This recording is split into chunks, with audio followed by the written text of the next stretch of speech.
Online stores are still being closed. Sony is removing content that you paid for. Ubisoft is deleting games from your library. I still got my copy of The Crew, Yves Guillemot, or whoever you are. You're never gonna get it. You're gonna have to pry it from my cold, dead hands in the form of a USB drive. Sure, the game doesn't work without the online servers, but it's still my download, you bastard. If I want it on my hard drive, it's gonna stay there. The Xbox 360 storefront is closing down July 29th of 2024. Man, gamers just can't get a break, can they? We need to fight back. Sir, do we get to win this time? This time it's up to you.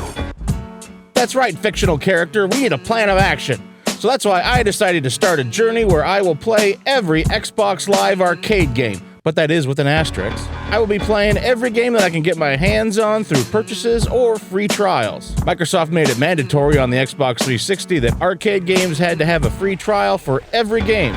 So that's how we're getting access to a lot of these. I have also bought around 350 arcade games over the years, out of a current list of 717 arcade games. I've known since at least about 2017 that I wanted to make this series, so I have bought many backwards compatible games. Over the years, I've been buying what I could with the intent for using them in this series of videos.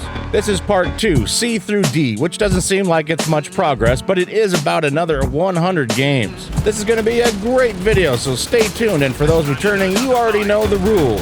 Number 1, all games are from the arcade section of the store only. Number 2, all games are the trial versions unless I state differently in the section. And number 3, no Connect games.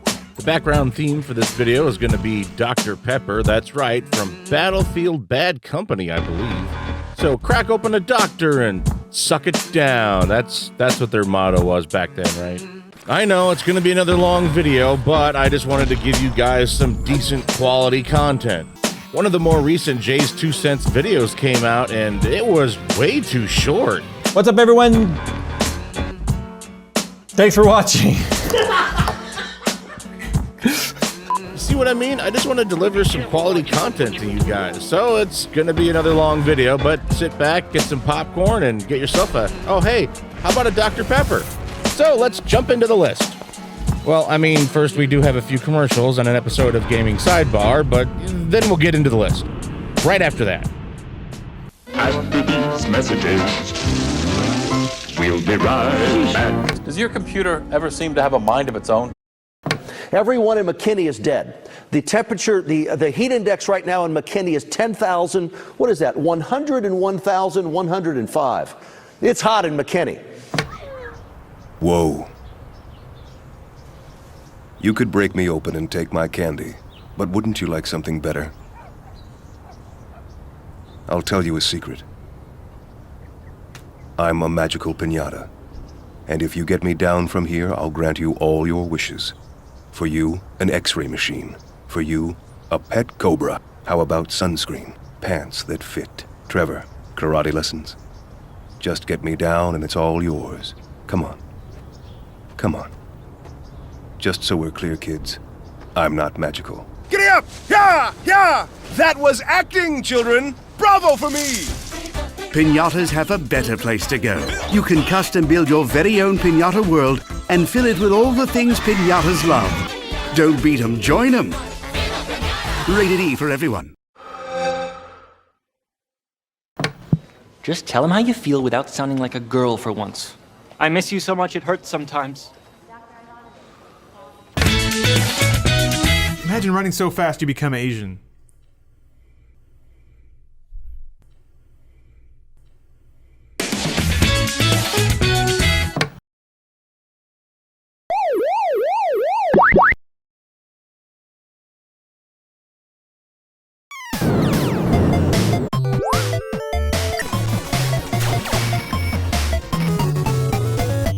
It's time for a gaming sidebar. Sorry, I didn't do that correctly. Gaming sidebar. Oh, different names for games? One aspect of the XBLA marketplace that I will not miss is the fact that there were different names for games than what you expected, especially once you bought certain ones. You may have noticed this yourself as we have gone through our list, but I just didn't have time to mention every discrepancy that I ran into. Any website will display the full name of a game, but it seems like there was a limit to how many characters could be used for the name of a game in the 360 store, at least at first. Some companies simply abbreviated their game's original name, like Final Fight Double Impact, or they removed some spaces, like for Bionic Commando Rearmed. It's all run together like one word, but it's fine, it's not a big deal. You can still tell what the game name should be, so these aren't bad. But it gets worse. We not only still see that every game that started with the word "the" in the title was placed under the T's, regardless of what word followed next. That is still there, so you will see the Baconing, the Bridge, the 2 dishwasher games, and the Expendables all right next to each other. But no. Some companies have sequels to other games they released on XBLA, but they name them differently. Go to the store and you will see Dead Rising 2 Case West in the right spot. And yes, Capcom has a habit of inputting their games in the Xbox storefront in all caps, which can be a little annoying, but I digress. Where's the original? It should be right here next to it. Was it delisted? Remember, I'm in the online store. This isn't just the My Games folder. Oh, here it is 23 spaces further down, now labeled as DR2 Case 0. But why? Both games share the same number of letters and characters. The Case 0 and Case West titles take up the same amount of space. Why abbreviate Dead Rising 2 to DR2? Remember Bionic Commando Rearmed? It was all one word, but it was complete. The sequel was labeled as BC2 Rearmed. Then it gets even worse. There are some games that actually changed their name after you bought it or downloaded the trial, like the game Dungeons & Dragons Chronicles of Mystara. I'm here in the 360 store, and you can see the text entry for the game is the full name. Click on the game and it says the same in the top of the screen. When you buy it under My Games, it is listed as simply Chronicles of Mystara. If you were looking for it in the D section, then you won't find it. Another great example is right next to it, Dungeons & Dragons Daggerdale, which is labeled with its full name in the store, but in My Games, it's renamed as D&D Daggerdale. Note that the and sign acts as almost a blank space, which will put it at the beginning of the D's, not toward the back. Also, there's Might and Magic Clash of Heroes HD. In the store, it's labeled under the M category, as in Might and Magic Clash of Heroes. But in the My Games section, it gets renamed as simply Clash of Heroes. How confusing is that? There are little discrepancies like this that will drive you crazy. There's not a lot of games listed like this, but there are some fighting games that get kind of butchered in the end. So just be aware they exist. Some games might not show up where you think after you buy them, and others might not be in the store where you think they should be. You might need to look around a little bit. Well, that does it for this episode, and see you next time on Gamming Sidebar. Oh yeah? Oh yeah? What the fuck am I doing?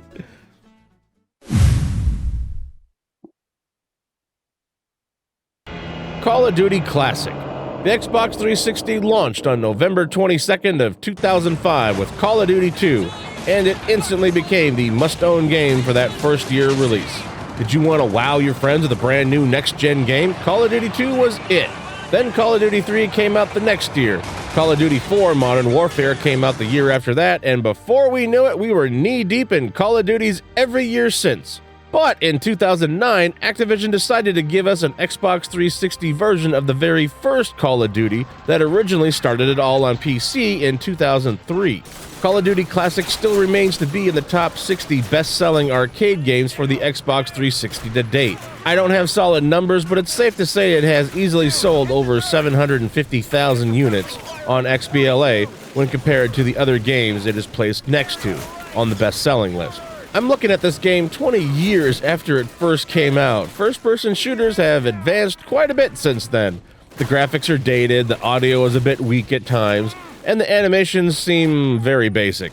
You'll notice that we still have friendly AI that fight alongside you, something that was a staple with COD since the beginning. But the thing that really hurts this version is the lack of adjustable sensitivity. You can't turn any faster than the default, which will get you killed quite often, especially on the harder difficulties.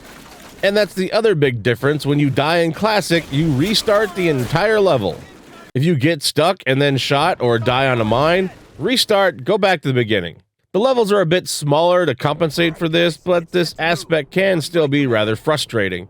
Classic gets a 6 out of 10. It's above average compared to other first-person shooters, in the arcade section, but it's so outdated that I can't really call it a good arcade game today. If we were including all retail games, Classic would score around a 3 out of 10. Even today, it still costs a full $15 US, and it currently has never been backwards compatible, so you can only play this console version on a 360.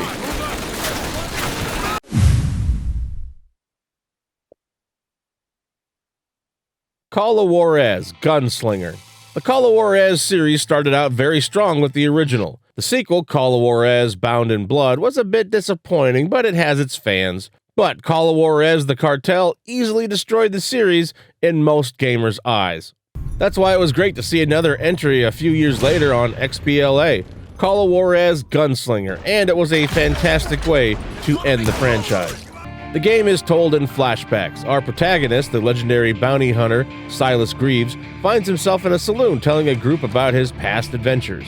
They use this to great effect, establishing the classic unreliable narrator, and it works well. It cuts out any unnecessary text crawls at the start of every mission, it adds some humor, and it lets the saloon patrons mention rumors about what they heard happened, and sometimes you play out those events, only to be corrected by Silas himself. That's what it says in this here dime novel. Don't believe everything you read in them dime novels, boy. This aspect can change the levels, it can add more enemies, and it's also a nice change to the pacing. Is that what that Penny Dreadful said? No, boy. That ain't what I meant when I said I met Pat Garrett. The visual art style looks great, the gunplay and the shooting mechanics work well. The weapons feel good, dual pistols is awesome. The shotguns feel powerful. But it's always good to have the range of a rifle available at certain times. For $15, you get a good story with humor, strong voice acting, duels, an upgrade system, and collectibles. All adding up to about around 15 plus hours of gameplay if you want to do it all. This earns an 8 out of 10. It is still one of the best games on XBLA. Unfortunately, it is delisted on the Xbox 360. You won't find it there. Granted, by July of 2024, they're all going to be delisted, but you understand what I'm getting at. It is backwards compatible, so it still is available on the newer Xbox storefronts.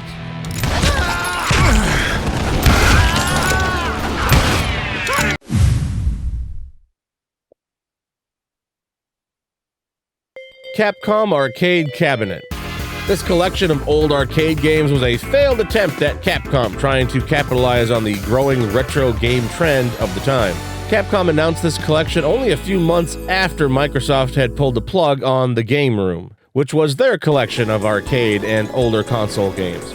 Capcom Arcade Cabinet had a weird pricing structure and release window, but they have fixed this. When you buy a Capcom Arcade Cabinet nowadays, the base game is $5 and it comes with 3 games. Then there are packs that you can buy for more games. The all-in-one pack gives you all of the games for $25 US, but you can also find the base game and the all-in-one pack on sale for 50% off sometimes. The 3 best games are Commando, Gunsmoke, and Ghost and Goblins. They are the main reason to play this package, but it's hard for me to recommend the whole game because most of the other games are much earlier in Capcom's arcade history, so I don't have any connection to them. I score this a 5 out of 10, but you should skip this game entirely. All of these games in this collection have been recycled into the newer Capcom Arcade Stadium titles, which is a much better collection that has way better emulation options, save states for everything, a rewind feature, and it sprinkles in more of the arcade games from the 1990s, which is the real reason many of us fell in love with Capcom.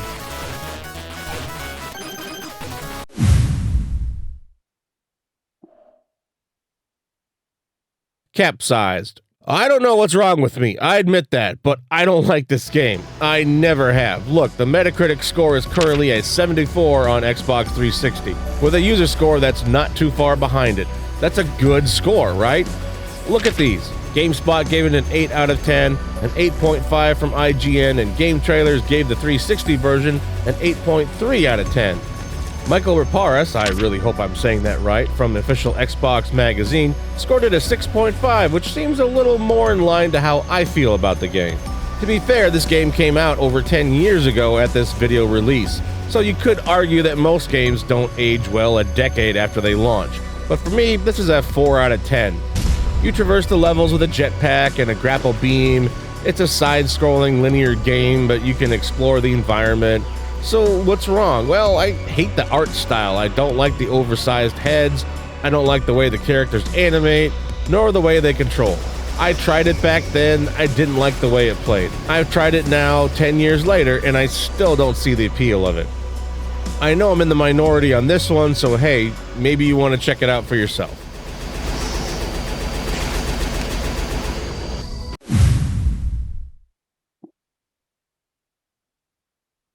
Carcassonne. Based on the award-winning board game from 2001 and designed for 2 to 5 players, Carcassonne is set in a medieval landscape made of 72 tiles. Players start from a single tile, then they draw from a pool of remaining tiles to create a growing landscape and gain points in order to win. I kinda liked my time with this one. Players earn points by strategically placing tiles, claiming land, and completing towns, roads, and farms. In the trial, you can play against multiple AI, but you can only play for 14 rounds. It's a shame because I was setting up a big castle, but I couldn't quite finish it before my time expired. But in a nice little touch, the game lets you watch the rest of the map play out. The AI that took over for me, well, it finished my huge castle and it got a lot of points. I give this a 7 out of 10. This is a nice change of pace for those that are tired of playing the same old Hasbro board games like Battleship and Sorry. And sales were rather high, with over 530,000 sold within a year and a half after its release.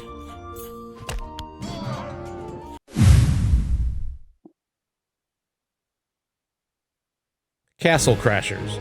Developed by the behemoth, Castle Crashers is a side-scrolling hack-and-slash, and it uses several influences from beat-em-ups from the 1980s and 90s. And there's one thing I know for sure is that Rich of ReviewTech USA doesn't like beat-em-ups. Beat-em-ups is an ass-kissing, opportunistic fraud. That's the video. That's it. You could just stop it here. That seems rather specific, and it's possible he's talking about something else entirely, but I didn't alter that footage. He clearly is not happy with games like Double Dragon and Streets of Rage, not one bit. But Castle Crashers has the power to warm his cold heart. There are some role-playing elements, like where characters can earn experience points and level up. The biggest reason really is to play the 4-player cooperative gameplay, either locally or online. In single-player mode, if you run out of health, that ends the stage, but in co-op multiplayer, the other players can revive the downed character. There is just so much to do in this game, and everything is designed to be easy to use with players of different skill levels. You have magic, but it regenerates over time. There are several different weapons that you can find, each having different effects. You can even find animal companions that may assist in battle, improve your attributes, or provide another special ability. Castle Crashers has high replay value, and there are several unlockables. You're looking at a good 15 plus hours to complete everything, or you can plow through the main story in under 5 hours with friends. I originally played with 3 other kids on PlayStation 3, all under the age of 8, and we all had a blast, picking up new weapons, watching the little animals follow us around, and there are little humorous things that happen spread throughout our playtime.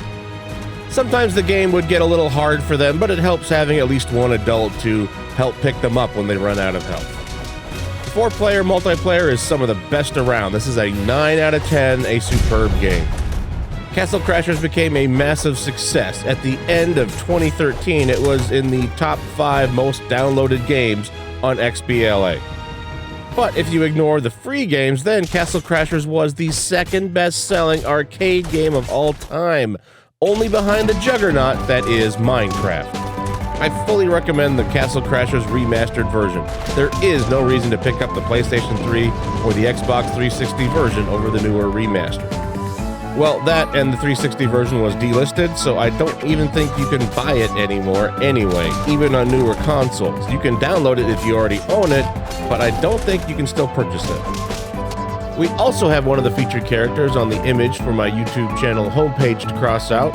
I'm crossing off each one of these characters as I play a game that features them. You might remember that the goal is to cross out everybody in this image as I run into them during a game. We are marking off the Blue Knight in this case, which is from Castle Crashers. All right, there we go. Next game.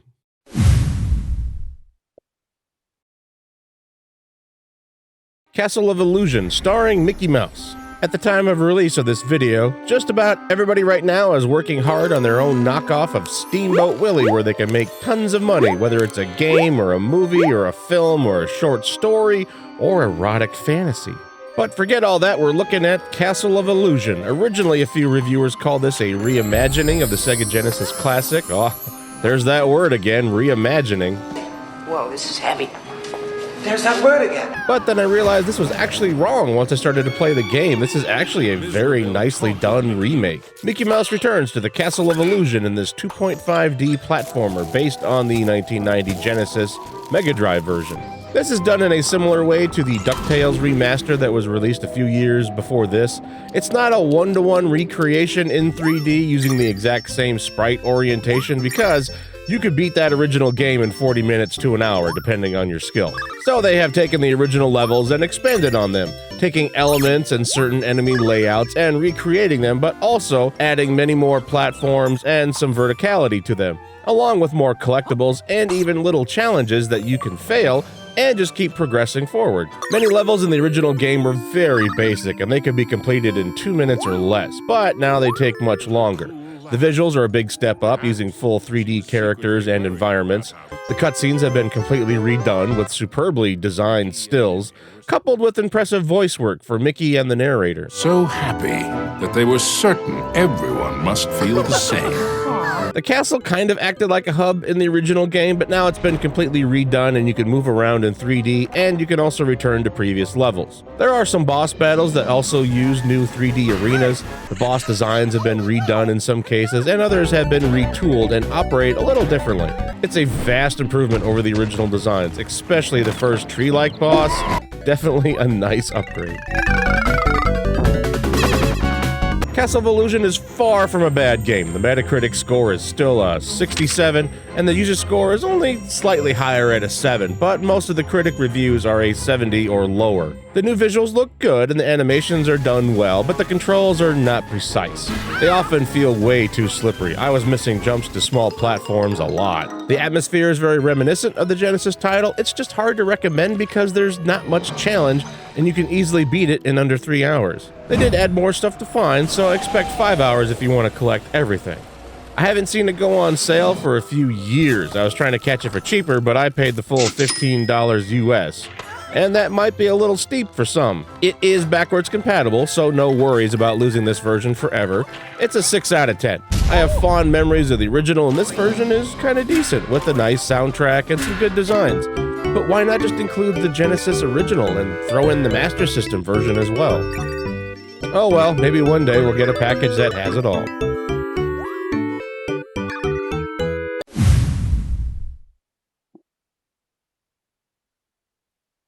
CastleStorm. This game is an addictive combination of different playstyles. It has the physics destruction that you've seen from Angry Birds as you attack the enemy castle, but both sides can also send out troops to do damage and capture the other's flag.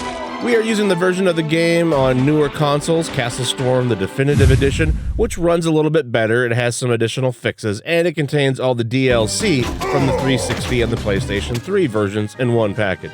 This was one of those games that I owned for years, but I never really played it until I had to make these videos. I kind of enjoyed it. The visual style and the environments look great, with cutscenes in between levels. They don't have a lot of animation, and the voiceovers are limited to certain phrases, but they can still be humorous. The music isn't anything special, but it fits the game well. I love shooting javelins at enemies. Getting headshots is always satisfying. If you get a long enough streak, you can launch unlimited shots for a short period of time. Switching to an explosive projectile during this can be devastating to the enemy castle.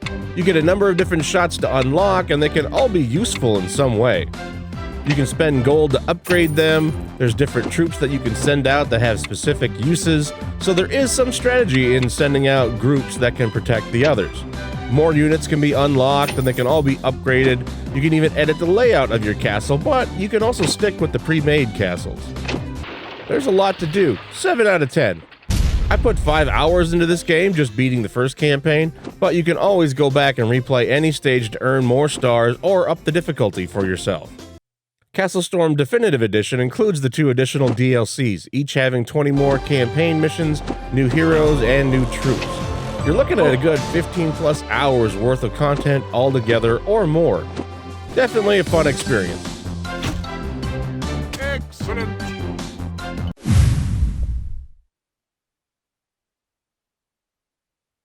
Castlevania Symphony of the Night.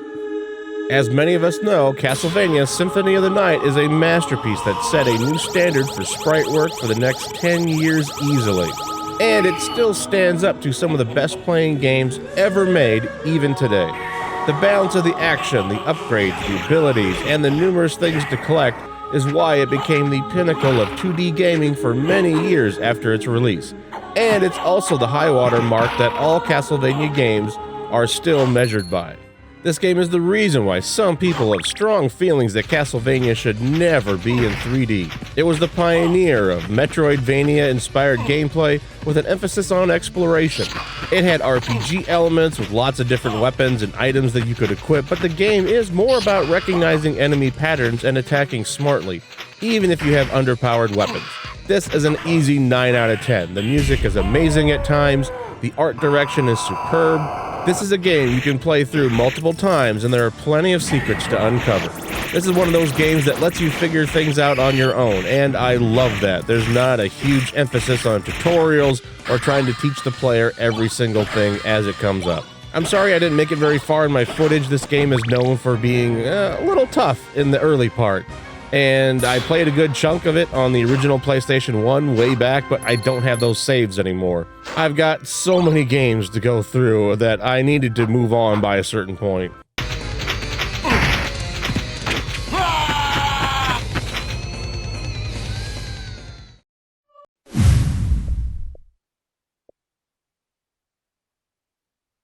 Castlevania Harmony of Despair.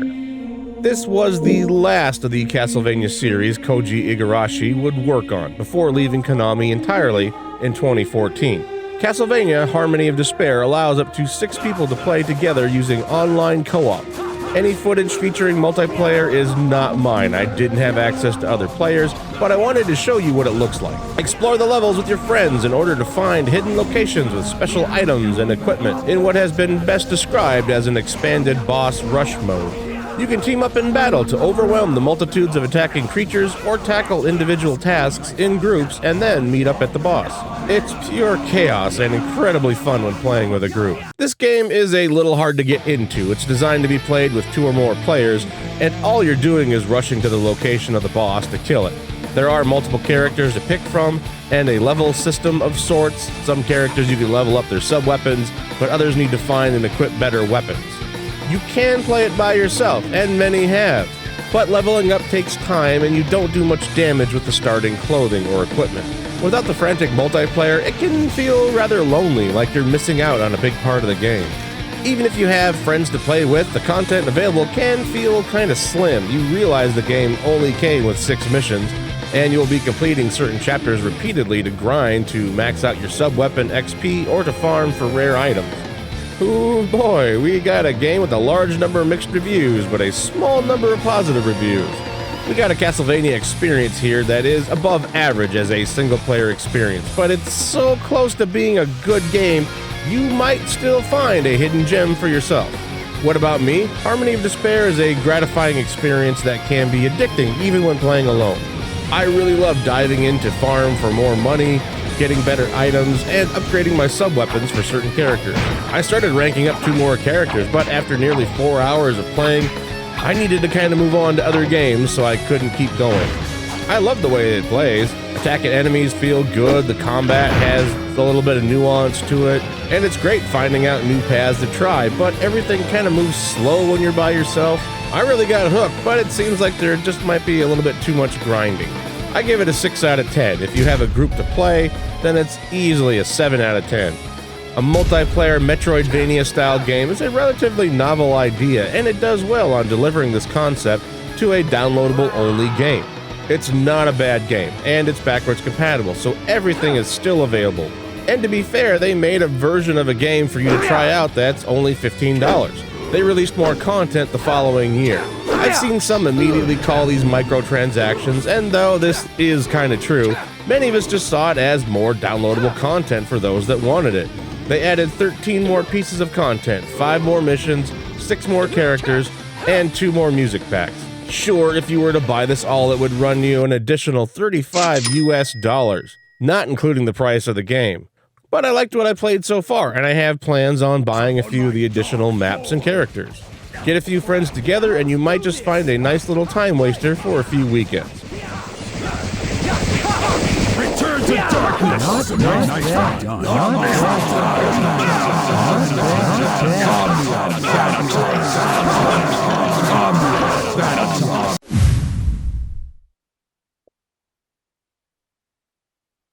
Castlevania Lords of Shadow Mirror of Fate HD. Developed by Mercury Steam, a Spanish game studio located in Madrid, the 3DS and Windows version launched in March of 2013, while the consoles got a version 7 months later. On the 3DS, its design works rather well, but on the consoles, you put it in direct competition with a large number of excellent XBLA games and PSN titles. This is still the best version of Mirror of Fate, but it also suffers from a bit of lazy design. The presentation is good, with voice dialogue and animated cutscenes that work well, but several aspects of being originally designed on a handheld become obvious flaws.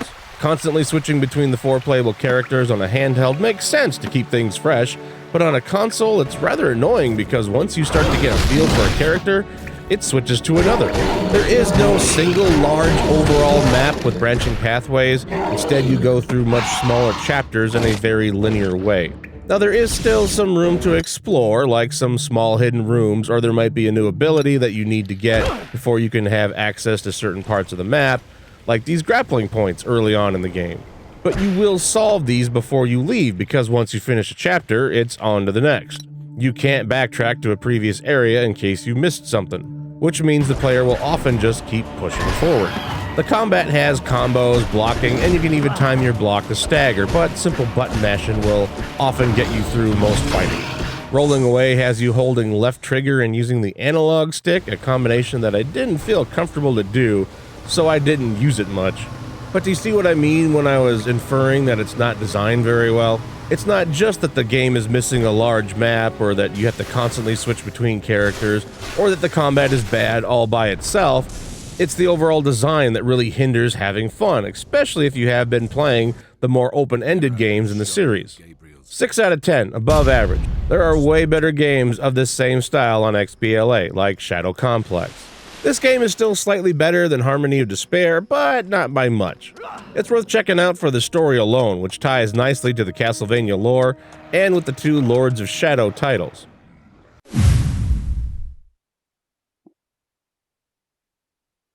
Catan. Lots of positive reviews all agree that Catan is a good game, but it's been delisted for quite a while now. I always heard that this game was based on the best-selling board game Settlers of Catan, but I never really got into this game when I was younger. I like trying to barter and steal resources from others. You can probably tell from my footage that I don't know how to play. I thought having multiple sheep was good, you know, like I was a king. It's a 5 out of 10. I grew up with Fireball Island and Torpedo Run. I would find those little red discs all around my house for years to come. Torpedo Run was so much fun, with the ship parts flying up into the air with a direct hit. Catan doesn't have torpedoes, nor does it have an island full of fireballs.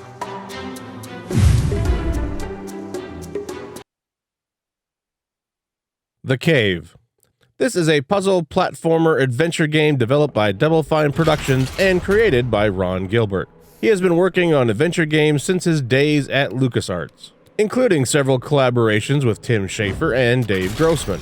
They all developed games like Maniac Mansion, its sequel Day of the Tentacle, and the first few games in the Monkey Island series. In The Cave, you pick 3 characters from a list of job titles like Adventurer, Time Traveler, Monk, or Hillbilly. Yes, Hillbilly is a job title, apparently. You explore the environment like a platformer, but there are elements similar to an adventure game as well. The visuals are fine, but the voice work is very humorous and is really the main draw of the game. Ah, the monk. He seeks his master so he can become the master. It's a journey filled with peace and enlightenment. And murder. I'm sorry. There is a certain amount of wit and humor that you would expect from Ron Gilbert and Double Fine. The Cave is a decent adventure, 6 out of 10. The puzzles can be just a bit too easy, but it's made for a younger audience. If you want to just talk about XBLA games, well, then the first 2 Monkey Island games are better, and the 2 Sam & Max titles are also better. But once you've played them, this might be worth a look. It's backwards compatible, so it will always be around in the storefront for years to come. Take this giant novelty-sized key. It's cute, isn't it? Open the employee's back entrance. I'm sure you'll find some treasures worthy of the cave's gift shop.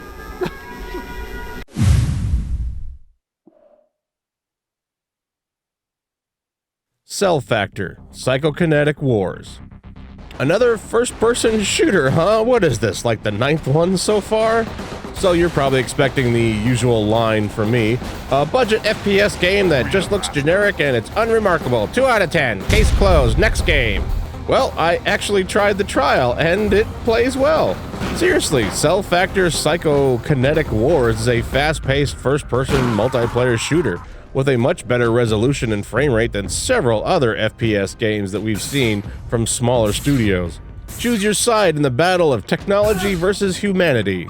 You have 3 characters to pick from: a human, a robot, and what? I'm a robot, but why do I have breasts? What am I? A hybrid of both? This is primarily an online multiplayer shooter with 7 maps. There are 30 single-player challenges with bots, 10 for each, but these are basically a training mode to get you familiar with the weapons and the different powers that are available to you. This game's claim to fame is that you can kill your enemies with your choice of gunfire and/or psychokinetic powers. Each character has access to different powers. Many can throw objects, some shoot balls of energy, others can jump high or even fly for a short duration. Create a bulletproof energy shield, pull or push objects, and you also have a handful of weapons available like a pistol, shotgun, sniper, and rocket launcher. It might seem something derivative of Unreal Tournament, and it still is, but I kinda like it. Flying around, firing bolts of energy, tossing garbage at enemies. Objective completed. Challenge completed. I mean, look at this. It's basic, but it moves well. And you don't have a lot of pixelation everywhere like other FPS games I've seen. I'm playing this on the 360. You saw me have a hard time aiming in Alien Rage earlier in this list, but here I'm able to adjust much better and I was getting kills. This $10 budget FPS has split-screen multiplayer, so you and a friend could play matches against bots and probably have a blast. And it got delisted as I was editing this video in October of 2023. Very quietly, just out of nowhere. I was easily going to buy this game for the $5 asking price, but then all of a sudden it was gone, just like that. No warning or anything. It does seem like it's still available on PlayStation 3, so you might want to jump over there and see if you can grab it. CellFactor was a $10 budget FPS game, but it really did have some fast-paced gameplay with easy-to-learn controls, and unleashing psi powers was damn fun. I was ready to give it a 6 out of 10, especially since the price was reduced to $5 several years ago. I'm not sure where you can find this aside from PlayStation 3, or if that version is even still available or not. Double kill! Triple kill! Arena Master! Objective completed. Challenge completed.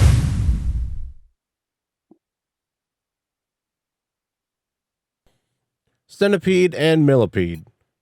2 more classic arcade games from Atari, and each one is over 40 years old by this point. You know the drill by now, another Atari release on XBLA, so we got 2 games in the package, and each one has 2 modes, Classic and Evolved, along with your standard Throttle Monkey version for each. Classic recreates the look of the arcade original. Evolved mode looks the same, but the visuals have been restylized to look more modern. Let's get it over with. First up is Centipede. You fire small darts at the centipede, advancing from the top of the screen, and yes, people once paid money in arcades to play this. You need to contend with the spider that attacks you near the bottom. The Throttle Monkey version moves so fast that it's virtually non-playable for anyone except for hardcore tournament players. See what I mean? Evolved plays the same, but the visuals have been modernized. It's an improvement, sure, but the explosions look similar to the ones in the Evolved version of Asteroids. The Throttle Monkey version of Evolved gets so quick that you can't react fast enough. Damn, I don't understand who this mode is for. Next is Millipede, the sequel. It had more gameplay variety and a wider array of insects than the original. The classic version of Millipede looks a lot like Centipede, but it has some more additions. Throttle Monkey will kick your ass, just like you would expect. Evolved is the same slight upgrade, but the one nice addition is that you can finally see what your character looks like all these decades later. The player takes the role of an elf called the Archer. So instead of this, you now look like this. Yep, looks like a guy with a bow now. 3 out of 10. It's challenging, but it's also very limited and repetitive. This is how arcade games were back in the early 1980s. Nowadays, these types of games exist on phones or tablets to waste time for free. But even as I say that, I begin to realize that even free phone games can be much more complicated and interesting than these. If you don't have a nostalgic boner for these games when you were a kid, then you might not find much gameplay to keep you interested.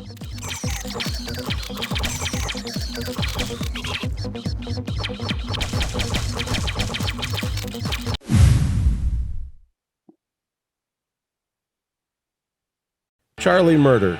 Now, James Silva was making games as a hobby, starting with Zombie Smashers X, a River City ransom-style beat-em-up game, but he barely sold 100 units.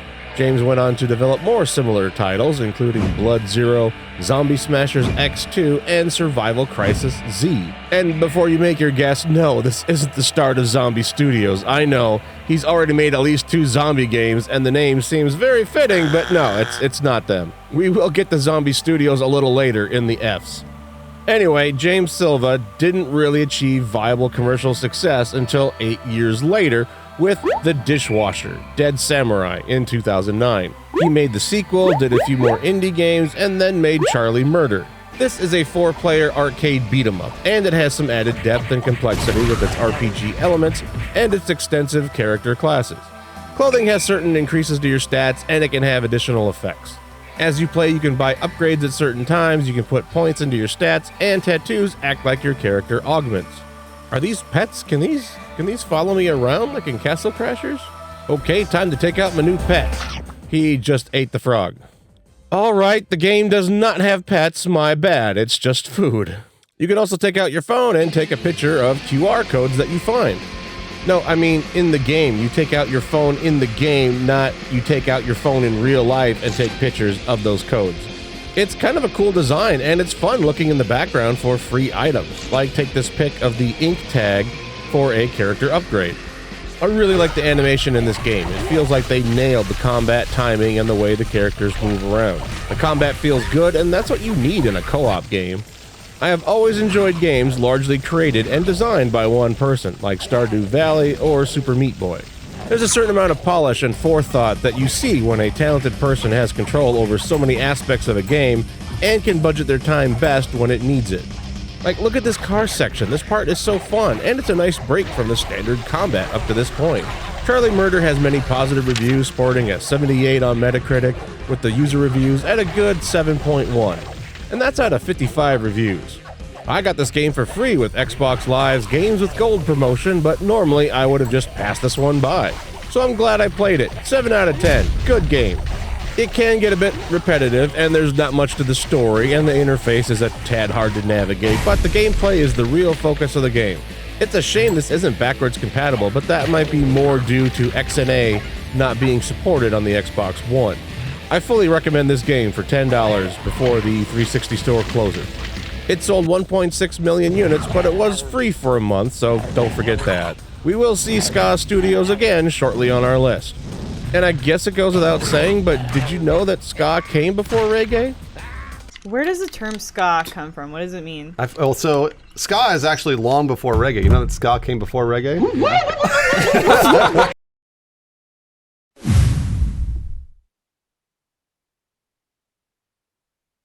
Chessmaster Live. This game allowed you to challenge friends and players all over the world in thrilling contests to determine who the real Chessmaster is. Unfortunately, this has been delisted for many years, and for good reason. I absolutely hate this control setup. It's trying to show me all the places I can move, but it's hard trying to select what I want, and it's not clear it knows when I've made my decision. I actually bought this game around release time. I just can't select my piece and move. Like, come on, work, damn it! Even a year after release, it was impossible to find other players looking for a match. So just play against the AI and get really good, right? Nah, this is 2008's version of Chess AI, and it will grind your games to a halt as it takes several minutes for it to make its move, even toward the end game when it doesn't have many options available to it.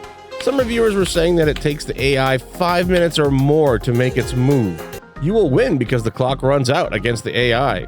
There's another mode where the game gives you different scenarios to figure out what the right move is, but there's only one correct space to move to, and there's no commentary explaining these moves or giving you any history at all about where they came from.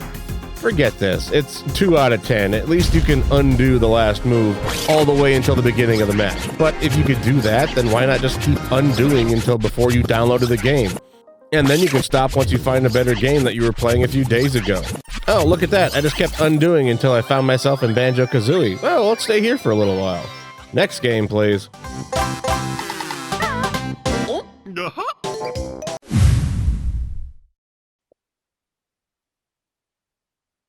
Child of Light. From Ubisoft Montreal, we have a 2D side-scrolling role-playing game inspired by the art style of Studio Ghibli and the art of Yoshitaka Amano. The Xbox 360 version is still available on the store until it closes, but I recommend the Xbox One or PlayStation 4 version. The rest of this entry will be using footage from the Xbox One. Child of Light is a indie game darling with a Metacritic score in the 80s for nearly every version of the game, and both the Xbox One and PlayStation 4 version are at an 82. You will find an overwhelming number of favorable reviews and mostly 8s from the usual respected publications. It was widely regarded as a great game at the time, but there was always something about it that made it fall just short of being a classic for me. I played through a little more than half of the game, then I stopped, and I never picked up the game until years later in time for this video. The game has the unique look of an animated painting with a lot of effort used in the watercolor effect. It's visually stunning and the music is absolutely beautiful. The turn-based combat has some depth to it with multiple characters, a good-sized skill tree, gem crafting, and a little more, but underneath it, this depth is surprisingly shallow when you dive in. The combat is fairly simple and limited. You only fight with 2 characters at a time, and it's only against a max of 3 enemies. You always get full health at the start of the next battle. There are a number of potions available like healing, add magic points, revive fallen friends, apply slow, speed up friends, slow enemies, do more damage, and way more. You can find them in chests, stones, and after battles, but you cannot buy them in a store.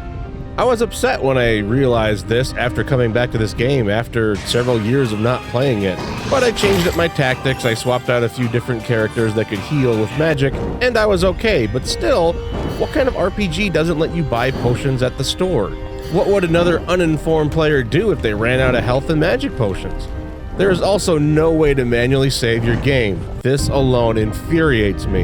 It is not clear when the autosave happens. I'm often scared to back out of my game because I don't know how much progress I'm going to lose. This is just silly. Knowing what I know now, it's hard for me to even call this a good RPG, so it gets a 6 out of 10. Oh yeah, and it's another one of those games where apparently everything is happening in a dream. I'm not sure if this is the case as the story continues or if it alters later on, but this is kind of implied at the beginning, so, you know, keep an eye out for that.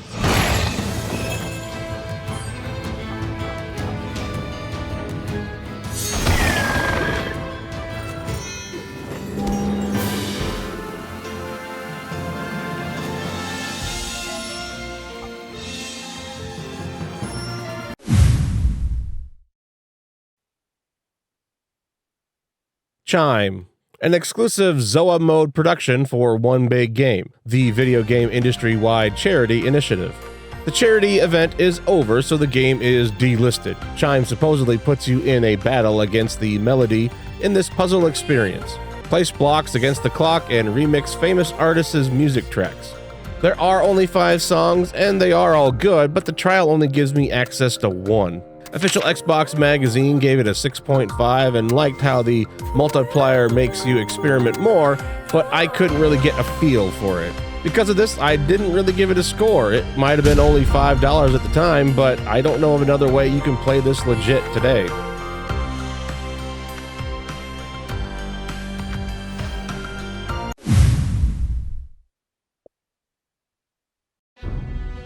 Chivalry Medieval Warfare. On PC, the original Chivalry was a well-received and had a great reputation. which developed into a good-sized community. On the Xbox 360, it's quite disappointing. There's really no reason to dance around the elephant in the room. Is that a thing, dancing around the elephant? Or it's the white elephant? We need to dance around the white elephant? I don't know, but this game is delisted. The servers are shut down, and it gets a 2 out of 10. You can't play it. I tried just to make sure. I even went the extra mile and played the newer Xbox One version. I bought this version a while back, but finding players in a match is basically impossible. The last time I was able to record footage of people playing this game was 2017, but that was only in 720p. I'm showing you some maps while playing solo, but I tried searching for matches on weekends, on holidays, but unless you know about a specific group getting together at a certain time, you are not finding a match.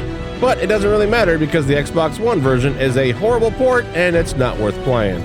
Some of you might remember that this is not my first time looking for players. I made a video called the Top 20 Games I Regret Buying, Happy Strike Misgiving, which ended up being one big video that was an hour and 43 minutes long. Then I made another version about a year later with every entry broken down into separate videos, made up of 21 total videos, with new Christmas intros, remastered audio, and a few improvements. On that list, Chivalry Medieval Warfare on the Xbox 360 was entry number 3. So yeah, it got kinda high up there. Chivalry 2 seems like a nice upgrade, but it's not on the 360, so moving on.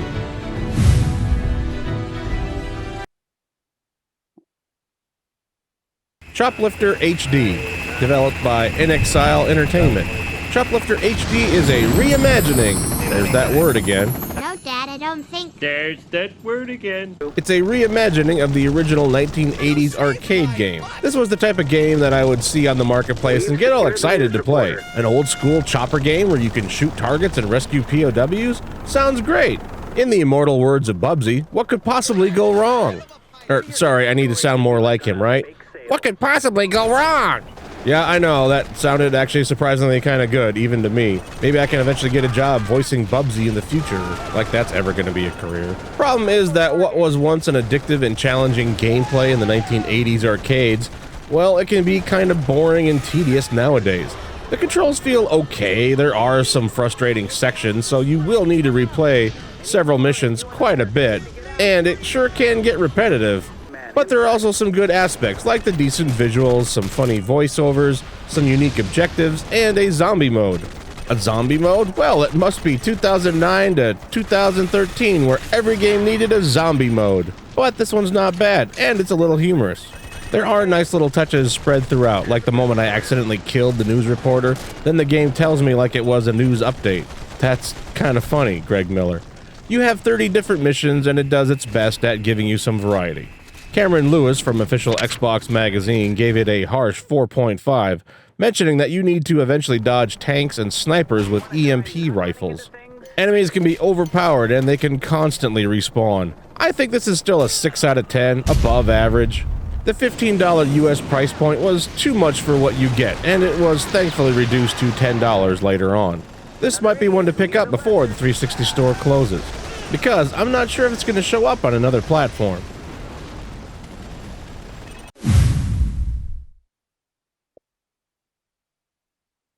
Cloning Clyde. From developer Ninja B, the same ones that made the Keflings games, comes an interesting but rather simplistic platformer. You play as Clyde, who has been cloned repeatedly, and your clones are helping you escape. You destroy security cameras and solve simple environmental puzzles to unlock the exit. You try to help other clones escape as you go, and if a puzzle requires it, you might need to make more clones of yourself to proceed. You'll be hitching a ride on a rocket, using levers to drop in help, and you'll need to combine your DNA with other things in order to solve your problems, just like in real life. Ever wonder what it would be like to be a chicken? You can do it. And now you can fly. What about a sheep? You can run faster, jump higher, it's like using a game genie. The game has 40 levels, introducing new abilities and hurdles to go through, and a variety of other animals to become. You can go through everything in about 3 to 4 hours, but it'll take a little longer if you want 100%. The game got reduced to $5 at some point, and I was totally on board for that amount. It's still just kind of an average game today, 5 out of 10. It's getting close to being 20 years old, and playing it today feels outdated, but it still has a good sense of humor, and the new price point makes it worth it for a handful of hours of fun.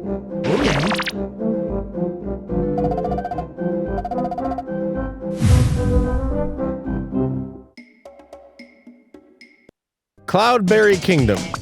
This challenging 2D platformer features procedurally generated levels, so you'll never run out of content. It has a simple aesthetic to it, and though it can get rather repetitive, it really is designed to be played with multiple players. Co-op can be entertaining and addictive as you all fight to see who can finish first, which will advance all players to the next level.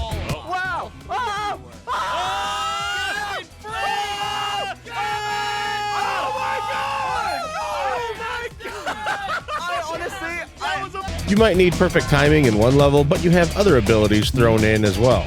There is a steady flow of new things to learn and to deal with. It can get hard at certain points much later on, but it is balanced well with tight controls, and the genius design of having a few helpful tools can also take a lot of the guesswork out of getting through some of the harder stuff. The visuals do their job, but the music is fantastic. You will see some high scores, but mostly this game has mixed or average reviews. I gave it a 6 out of 10 today. For $10, it gives you a lot of content, and as long as you have friends that like to challenge each other, you might have enough content here to fill up a good couple of months.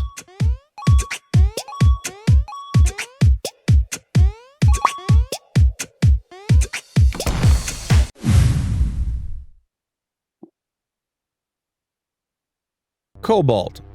This action platformer published by Indie Mojang was developed by Fat Shark and Oxeye Game. I thought this might be another one of those mundane robot platformers that we saw a lot of on the 360, but it turned out to be a little better than that. The controls take some time, but there is a tutorial that introduces you to the mechanics, and once you get the timing down, the combat system is kind of fun. You don't get to do too much in the trial besides get familiar with the controls. It combines several elements together, but it also adds some stuff that makes it seem unfocused. I give it a 6 out of 10 because the combat is definitely better than most of the stuff I've been playing so far, but it's not quite as polished enough to be called a good game.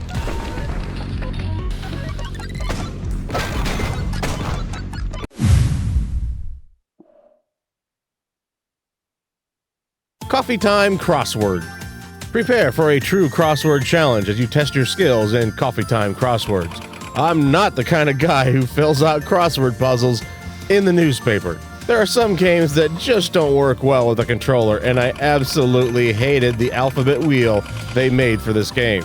You cycle through the letters using the left and right bumpers, plus you need to switch between A through M or N through Z constantly. This drove me crazy. This input method alone is insane, plus the right stick is not used at all. I've seen picking letters using a combination of holding a bumper and pointing an analog stick at it, but why not do that here? If you really like crossword puzzles, stick to the PC or an iOS version. This is a 2 out of 10. The music loops excessively. It's also been delisted, so let's move on.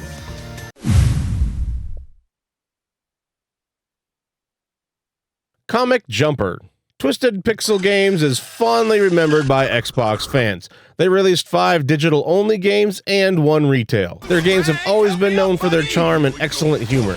I have always loved these guys' sense of humor and use of live-action segments in their games. You play as a comic hero with a wisecracking sidekick that needs to visit other comic worlds in order to get his own readership up. Every main stage is set in a different art style, and it's fun to see them all. The action itself is nothing special with your standard shooting and platforming mostly, but the humor is why you play a Twisted Pixel game. There are several collectibles, artwork, and even some interviews to unlock in the gallery.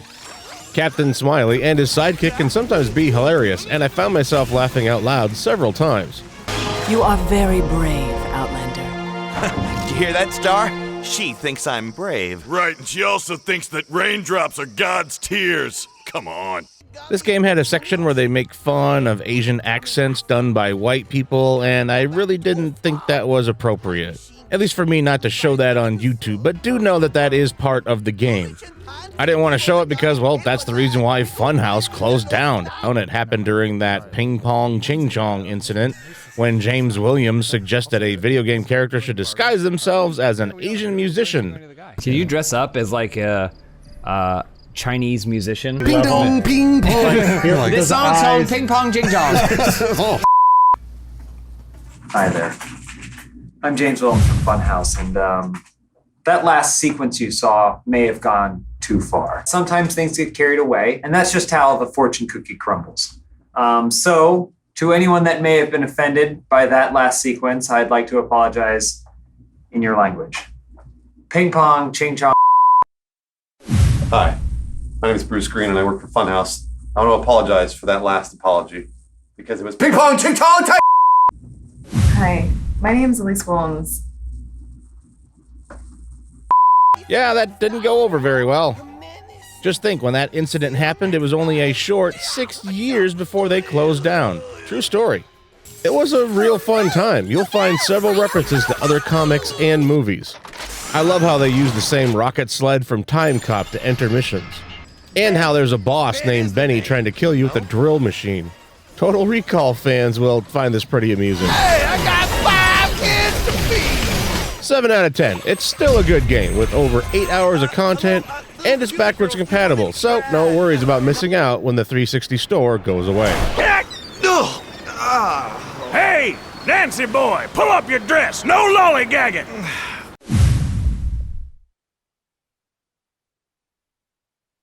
Comix Zone. This is a very difficult 2D beat-em-up with a nice comic book presentation as we watch our hero move from each comic panel.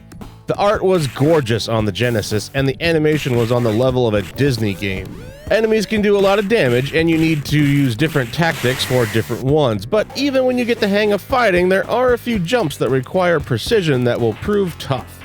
Comix Zone can seem unforgiving at first, but it has some hidden items and some secrets that will help you out once you know what to look for. But most of your struggle is going to come from resetting back to the beginning whenever you die. There is a standard smoothing visual effect that's added, but I never liked it, so you can always turn it off. You can resize the image, but the aspect ratio is not fixed. You can also use save states whenever you want, up to 3 at a time. A 6 out of 10, above average. I just don't like the way this game looks in this version. I own the 360 version, it's in my games list here, but I still prefer the version of Comix Zone on the Sega Genesis Classics. There are more screen filters, the emulation settings can be adjusted, and it includes a locked aspect ratio.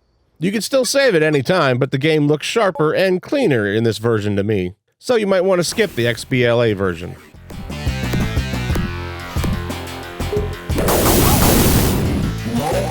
See ya.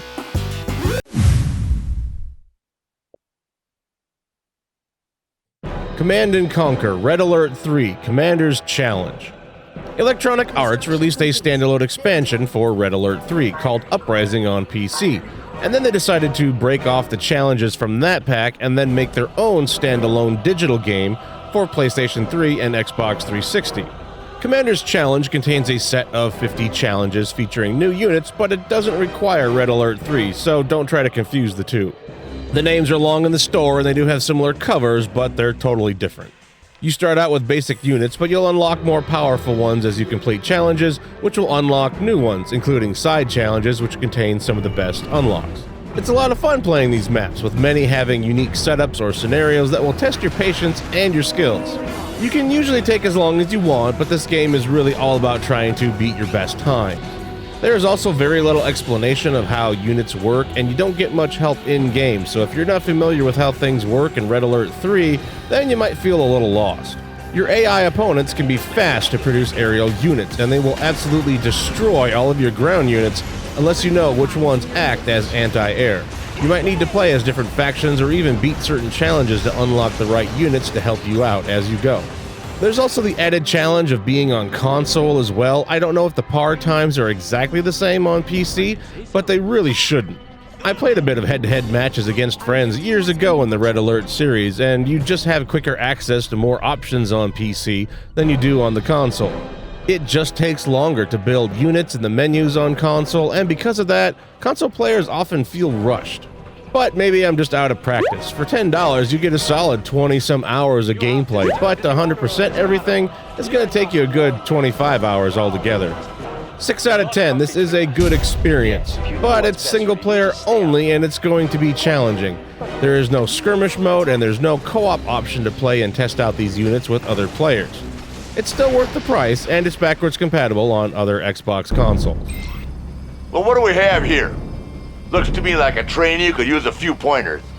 I'm Commander Hill, and I'm gonna teach you all about defeat.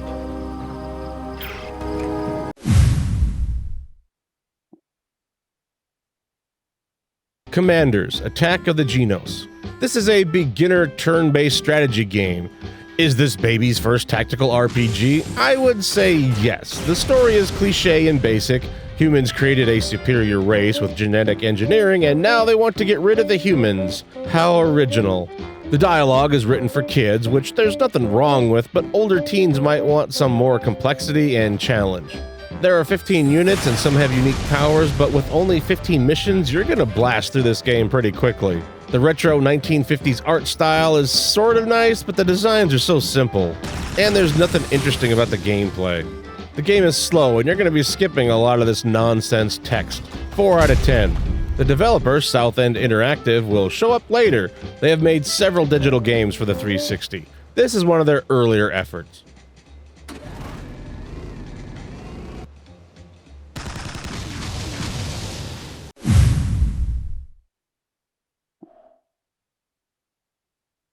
Constant C. A puzzle game in which the player must use gravity and time control to solve physics-based puzzles. It's a challenging game, but the learning curve can also be quite steep. The game doesn't really introduce you to new problems, which means you need to kind of figure out the basic mechanics on your own, which some people love, but others kinda don't like. Other reviewers have mentioned that as more is introduced, it will quickly become overwhelming. When you die, it's back to the beginning of the level for more trial and error gameplay. 5 out of 10. It's just average. Oh, come on! Where am I going? Am I dead? Yep, I'm dead.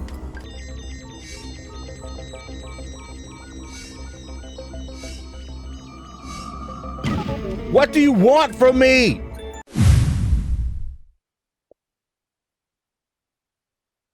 Contra.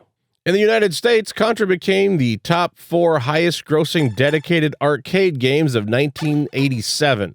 But the real legacy is the 1988 Nintendo Entertainment System port, which became one of the most widely popular games for the system. There also wasn't a lot of 2-player simultaneous co-op games on the NES, so the handful of them that did exist became legendary. But keep in mind, this is the original arcade game. This was way before the Contra collection came out. And this was at a time when we all thought Nintendo would never allow the NES game on PlayStation or Xbox. This was all we had in 2006. The game itself is not bad. It's interesting to see where the original designs for everything came from, but you can also see where the NES version developer made some levels longer and split some sections up into their own levels. It's still fun to play, but it's more for enthusiasts to add it to their collection, since this is the only legal way to get this version on modern consoles. You can turn on enhanced visuals or the enhanced music. On the visual end, it's just a smoothing filter, so there's nothing special to it. Konami did decide to add the Konami code to the game so you can give yourself 30 lives. Which is nice, but it seems kinda odd they just wouldn't let you have unlimited continues anyway. You can play through the game in about 14 minutes. This arcade version sold exceptionally well, 460,000 units by April of 2012, which is about 5.5 years after its release. There's no extras, but for $5, it's worth it for fans. 5 out of 10. It's worth playing through once or twice, and at least trying out the online co-op might be some fun, but there's not much content here unless you want to beat this arcade game legit with limited lives.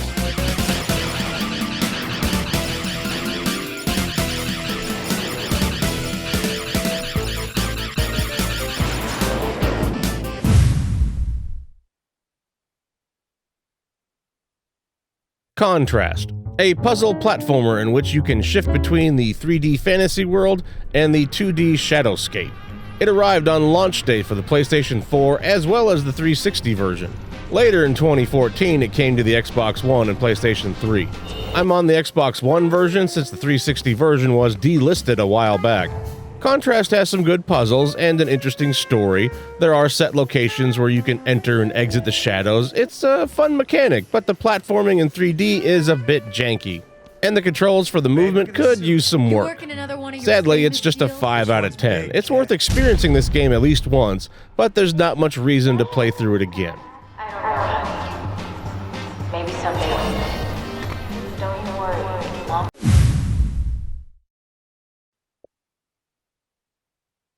Costume Quest. From developer Double Fine Productions and the creative mind of Tim Schafer comes Costume Quest. This is a turn-based RPG that takes place during Halloween, where you go around trick-or-treating from house to house. It's a delightful little adventure designed for kids, but I think adults will also appreciate its overall charm and fun dialogue. When you run into a monster, your kids will transform into the real versions of their current costumes. Like when a cardboard box robot costume turns into a real towering machine, complete with missiles. To keep the player engaged, they require you to press a button at a specific time to do extra damage to enemies or to block extra damage from you. A lot of RPGs were kind of doing this around this time. It's nice at first, but after an hour of doing it, you get kind of bored of doing the same button timed attacks. Switching up costumes does change the way the timed attacks work, so there is a little variation to it. Costume Quest still remains to be an above-average game, 6 out of 10. The art style and setting is unique, and the humor is up to the standards you would expect from Double Fine. The environments look good and have a spooky vibe to them. It should take a little over 5 hours to complete, but add a few more hours to get all the achievements. And be sure to grab the free DLC that came out, Grubbins on Ice, which will give you another 2 hours. Costume Quest 1 and 2 are both backwards compatible, so you can play them on your newer Xbox consoles. But Costume Quest 2 can actually be played natively on the Xbox One, so segue into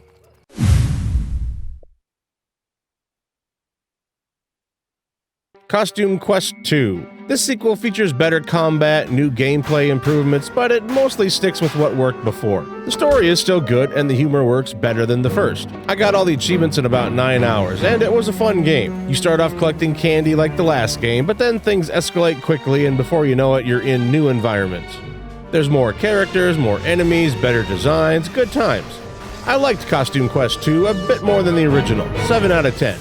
It's good, but it's just a safe sequel with minor improvements.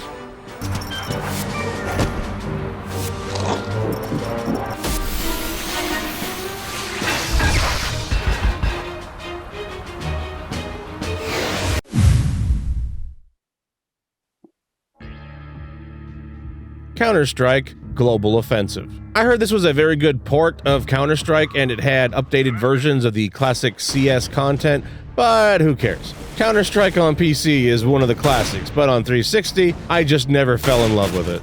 I never bought the game when it was available, but I did end up using up my 1-hour trial. I still found it an enjoyable experience in the end. I still had to remap all the controls to my buttons and triggers before I started a game, all these years later, and the game still doesn't auto-assign a default controller layout. If you decide to just jump into a match, your buttons just won't do anything. Really annoying, and I've never seen another game on console that did this. I did decide to play with bots to get a bit more familiar with the controls, but that still ended up using up my trial time. I did jump into some player matches, but I never saw more than 3 real players in a room. I used a lot of the different weapons, but using a controller just kind of feels weird. It plays fine, but obviously the resolution is much lower than what you're used to on a PC. There's aliasing everywhere, and the textures are very low quality, and there's frame rate issues and some stuttering that happens at certain times. I don't know if this stuttering shows through in the recording, but it is very noticeable. I give it a 7 out of 10. It's a good game, but any real shooter fan knows that the PC experience is just much better. And yes, CSGO was announced to be delisted on the February 7th, 2023 Xbox 360 Marketplace update. You cannot buy it on newer Xbox consoles either. But by this point, any laptop could easily run a modern version of Counter-Strike. Or at least that was true until the release of Counter-Strike 2. Currently, you cannot play Counter-Strike Global Offensive on PC since it is completely replaced by CS2 in your Steam library. I mean, you're talking about PC. There is a way to play CSGO again, but it is only the original demo, and it doesn't seem to support matchmaking at this time. But as far as consoles go, you can't buy Go anymore, and I don't know how long you're going to be able to actually access the online multiplayer for. Bomb has been defused. Counter-terrorists win.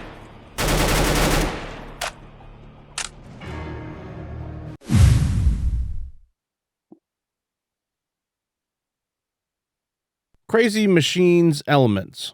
Developed by Fact Software and released by DTP Entertainment. Are these both sound like companies in the adult entertainment industry. Get Fact by our software, or you can fact yourself. And DTP, double time penetration? Get penetrated but faster. Whatever, they're stupid names. Players must create wacky chain reactions using different parts and accomplish tasks, from knocking over vases to blowing out candles. This is a collection of tasks that you must complete by swapping in a handful of parts to a specific location in order to make a complex Rube Goldberg machine. Just like in the opening to the Pee Wee Herman movie, or what you might see in a number of episodes of Wallace and Gromit. The game tells you the goal, like breaking a vase, knocking over bowling pins, or something similar, and then it gives you a pre-made contraption to do it. Except 2 or 3 items have been removed and you need to figure out what's missing and where to put it. It's either very obvious or you need a bit of trial and error in order to figure out what needs to be done. There's a lot of content here, there's a good number of challenges, several modes, and a level editor. But it's not really a good game. The user interface is confusing at times, and there doesn't seem to be a way to give the player hints or help. This is an odd game idea. 5 out of 10. It can be fun, but several issues end up making it just average. Cameron Lewis from Official Xbox Magazine seems to review a lot of these bad to average XBLA games. They gave this one a 5.0. You'll get tired in a few hours.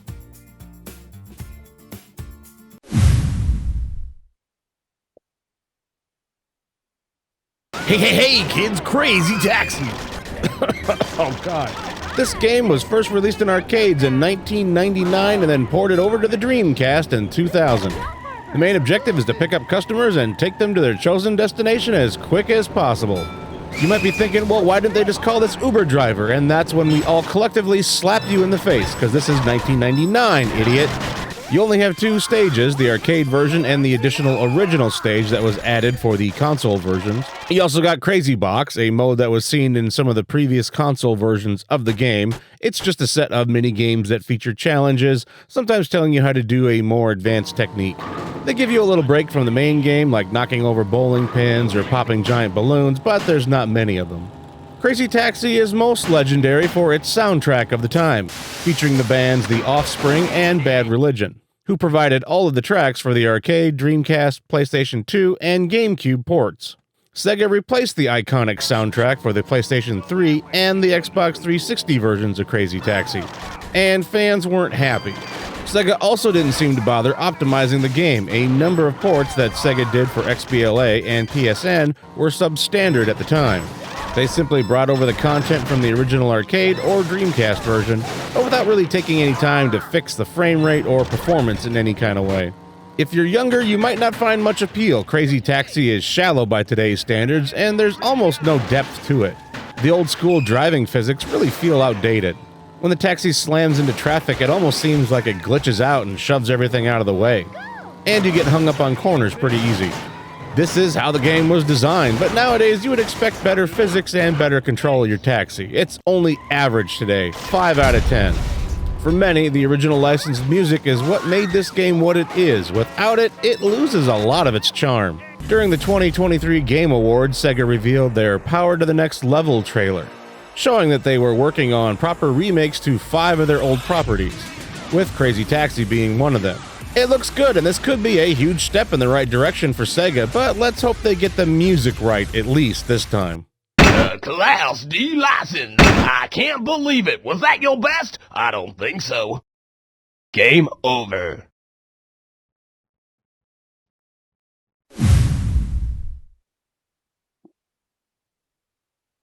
CrazyMouse. You guide a mouse through a vibrantly colored maze, constantly grabbing and eating food. On Metacritic, this has universally negative reviews, except one user review that gives it a perfect 10 score. You should know by now that users on Metacritic will give perfect scores to just about anything, just for the lulz. In classic fashion, it's great when you find a perfect 10 right next to a 0. You can play this Chinese knockoff of Pac-Man if you want, but I couldn't stand it. It's a 2 out of 10. It's uninspired garbage.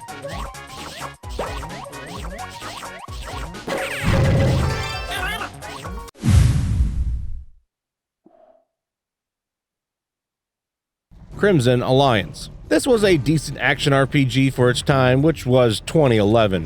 The visuals were strong for an arcade game, with some thought put into the environments and a good frame rate and nice animations. The mechanics worked well and the combat was solid, much better than D&D Daggerfall.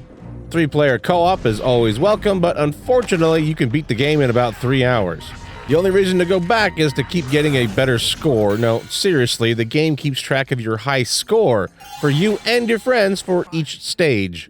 This way you can unlock gold, silver, and bronze medals. Oh, good. There's also no character customization and no loot to pick up. Currently, you get a trial version of the selectable character, and to unlock the full version of the character, you need to pay $10 US each, or you can buy all 3 classes for $15. The game stops shortly after you get into the second area and tells you to purchase the full game. Then it kicks you out if you try to continue without paying. You can repeat the first area and go to the shop, but that's it. I really don't think $10 is worth this very basic dungeon crawler. Not for 3 hours of play. 5 out of 10. Today, this game is average at best. There are much better options.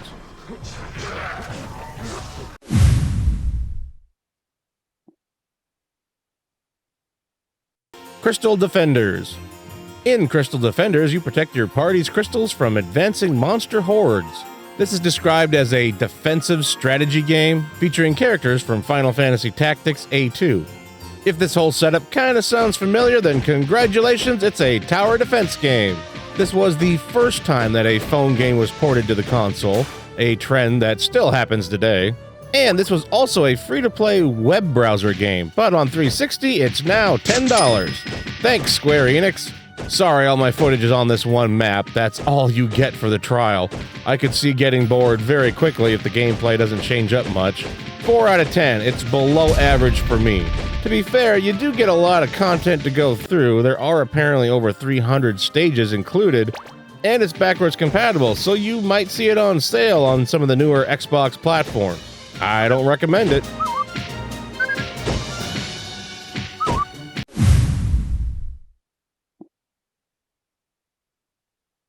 Crystal Quest. Crystal Quest is the return of a 1987 classic arcade game with updated graphics, enhanced special effects, and Dolby Surround. Pilot your ship through 60 waves, collecting crystals and evading the nasties. Yes, they're actually called nasties. The enemies in this game were apparently named by the programmer's girlfriend. You're just a spaceship collecting crystals to open the gateway. Well, I mean, you look like a dot, and it's a twin-stick shooter. Move your non-creative looking dot and shoot. You would think that with a name like Crystal Quest we would be playing an RPG, but no, top-down shooter, gather crystals.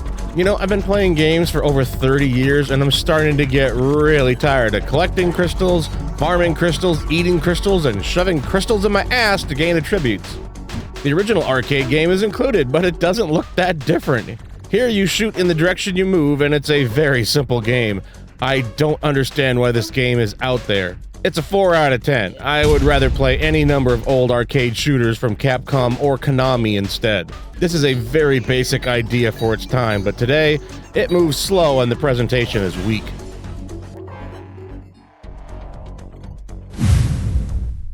After these messages, we'll be right back. Hey, dude. Hey. Dude, come on. What are you doing? G-cycle those batteries. What? It's cool, dude. I'm pretty sure they'll grow back as a flower. Or a rainbow. Seriously. Come on. Or a tree. See?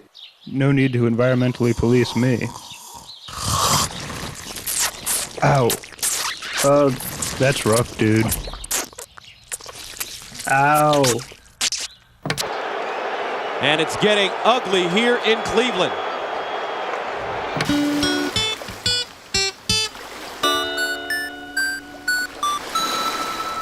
1, 2, 3, 4.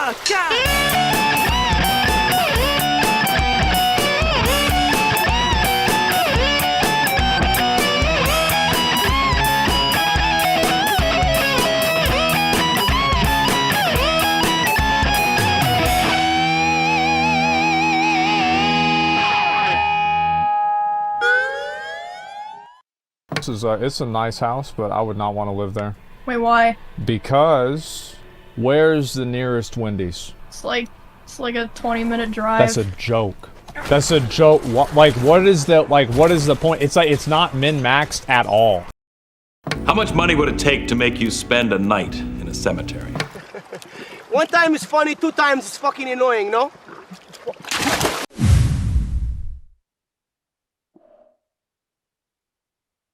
Dance, it's your stage. No, I mean it, it's your stage. From Sproing Interactive Media, which really sounds like a company that makes adult entertainment films and toys. This is a rhythm game that became known around the world for being covered by Funhouse. Yes, the internationally famous song Mothers Be Aware came from this game. I'm sorry, I didn't mean to press.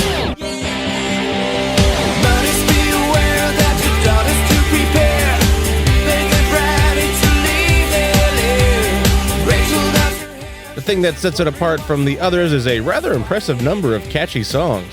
You got 20 off-brand pop songs produced internally by the developer. Unfortunately, the gameplay isn't very good. I always wondered why it took Funhouse so long to unlock the Mothers Be Aware song. That's because the game requires input from both analog sticks. This is hard. Usually you see a game like this use the D-pad and the face buttons, but trying to mimic the right moves while shoving two analog sticks in different directions at the same time is surprisingly difficult. Everything else done feels cheap, like the visuals and the design, but you're really here for the music. 5 out of 10. Great music, but the controls may be way too difficult for you to progress very far. And just like you thought, it's delisted. This was removed from the storefront a long time ago. Both the developer and the publisher went out of business. This was also on PlayStation 3, PC, DS, and the Wii. It seems like there is a physical version for the Wii, but it's only available on the Amazon.uk website, so it might not be the right region for you. If you really want to play it, that might be the only legal way to do it. It's done, and now everybody... But you know what? What? We didn't play Queen of Drama. We can play Queen of Drama too!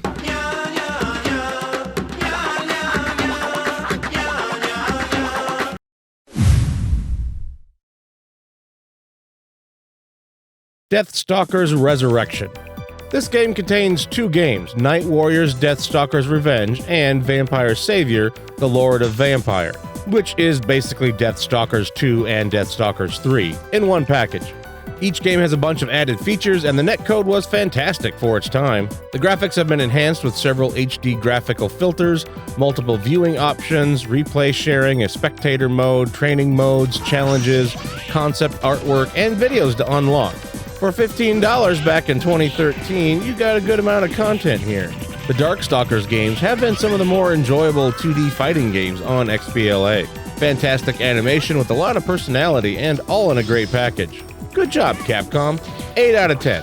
It's not backwards compatible, but before you run out to pick it up before the 360 store closes, there was a more modern version released for Capcom Arcade's second stadium in 2022, which is a collection of arcade games, and it also has the original 3 games: Darkstalkers The Night Warriors, Darkstalkers Revenge, and Vampire Savior The Lord of Vampire.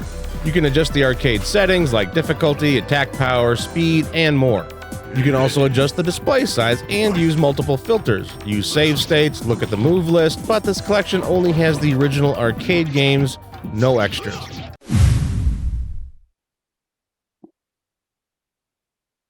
Darwinia Plus. Darwinia was originally released on PC in 2005, and 5 years later they brought an updated version to XBLA called Darwinia Plus. This was long before streaming services, so please don't ask why you can't find any movies or TV shows on it. The Plus means we have single player and multiplayer in one package, and each might be worth a look. Darwinia borrows from a variety of genres, and its retro aesthetic makes you think of a modern interpretation of an old 80s computer game. It does take some time to get comfortable with the controls and the mechanics. It does play like a real-time action strategy game, but it is on a much simpler plane, though it has its own complexities. Shoot enemies, collect souls, protect your little Darwinians, and keep multiplying them until you reach the goal. It's a 7 out of 10. Good game. I only had the trial, but it lets you go through 2 good-sized missions. I was having enough fun that I will definitely end up buying this when it goes on sale soon. It's backwards compatible, and it often gets marked down to just under $4 US about 2 times a year, and the experience is totally worth it.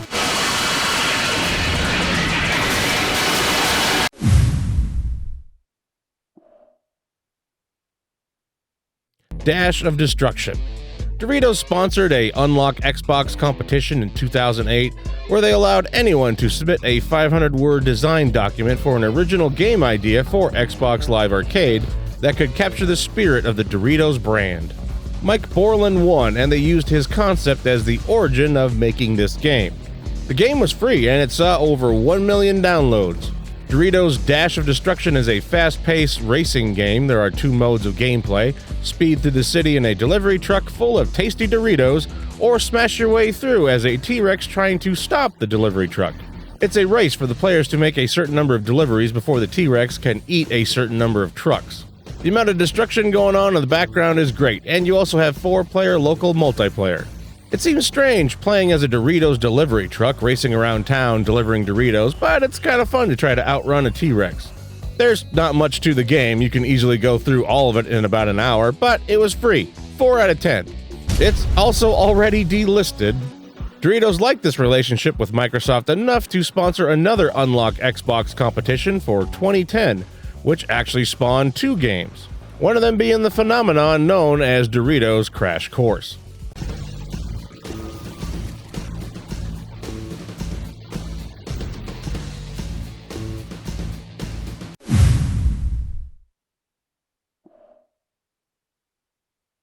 Days of Thunder Arcade.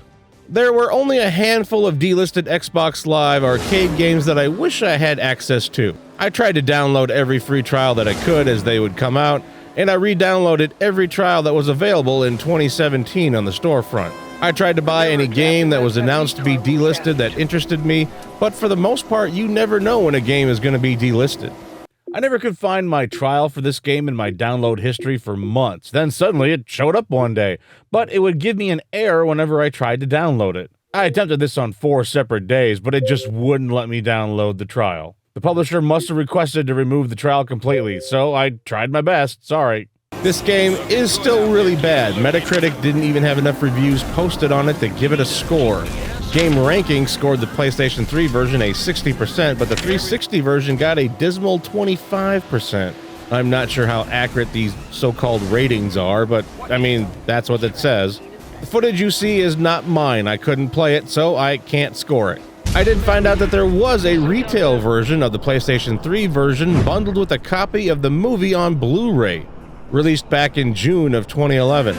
This version is called Days of Thunder NASCAR Edition. It has more than 12 selected NASCAR Sprint Cup drivers, including Denny Hamlin, Ryan Newman, and Tony Stewart. The 360 version has no NASCAR branding or drivers. I would like to find a copy of this version and do a proper review later, but for now, let's just keep going. You know, I really wanted to oh no, Danica Patrick is on the field, look out! Around she goes, into Kenton, up in the air and into the wall, hard.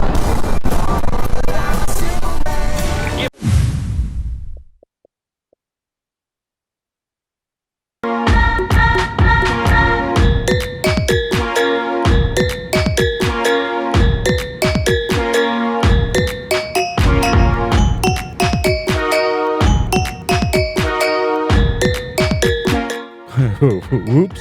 Sorry, that's the wrong iconic racing music. Let me fix that.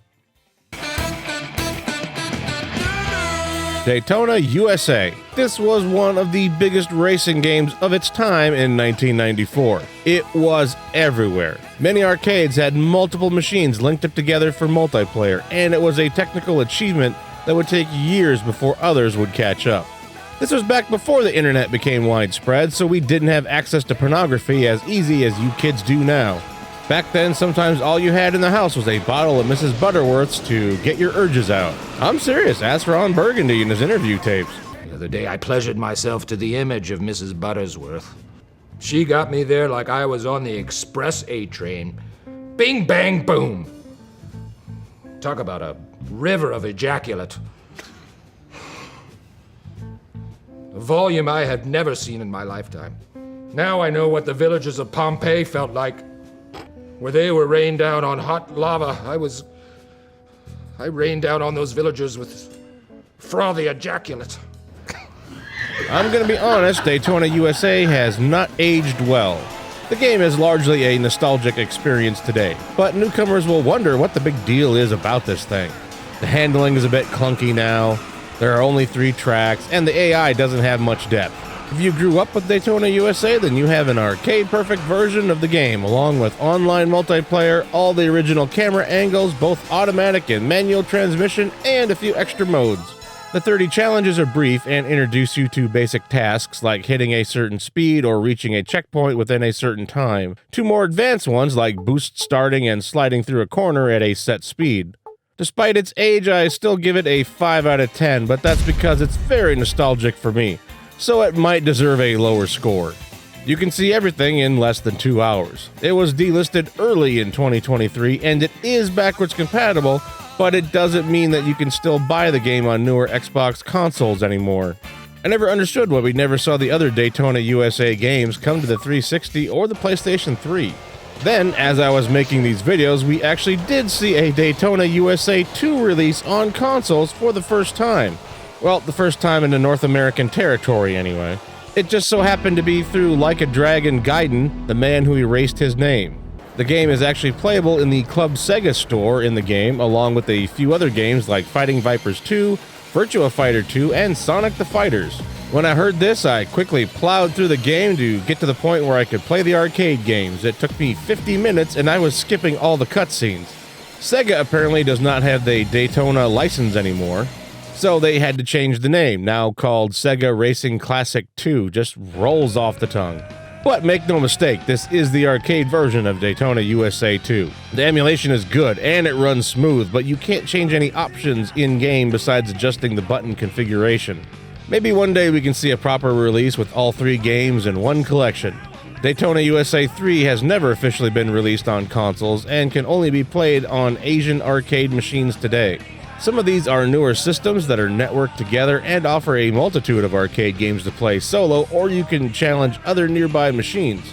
These look awesome, but I don't know if they exist in other countries.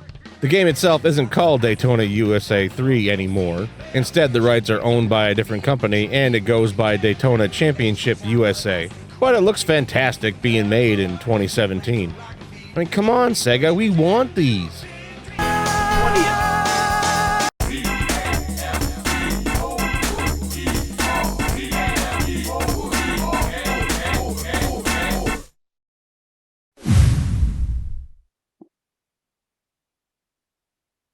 Deadblock. Deadblock focuses on innovative defensive gameplay in which the last few remaining survivors fight for their right to It's a Zombie Game. And you know, I always say that if it's a zombie game, then it must be around 2009 to 2013. Even though technically this is only the second time you've actually heard me say that, don't be fooled, but I say it all the time. This is a resource-gathering zombie defense game. Every stage plays out the same. You board up windows, then break down all the furniture looking for 3 key items that combine into guitar equipment. You then escape by rocking out with the zombies. Build blockades, search for parts, set traps, and if you need to, use a melee weapon. As a single-player experience, it is very repetitive. I found the style of humor to be tiring, and once you figure out how the melee timing works, you can actually just kill all the zombies without bothering to set traps. 4 out of 10. Multiplayer could be enjoyable, but 4-player local split-screen co-op was the only option, no online play. It was delisted on the 360 long ago during 2015, and I think Steam might also be delisted as well, but it might be around, who knows. By the ungodly beat of rock and roll, they bring terror and doom upon mankind.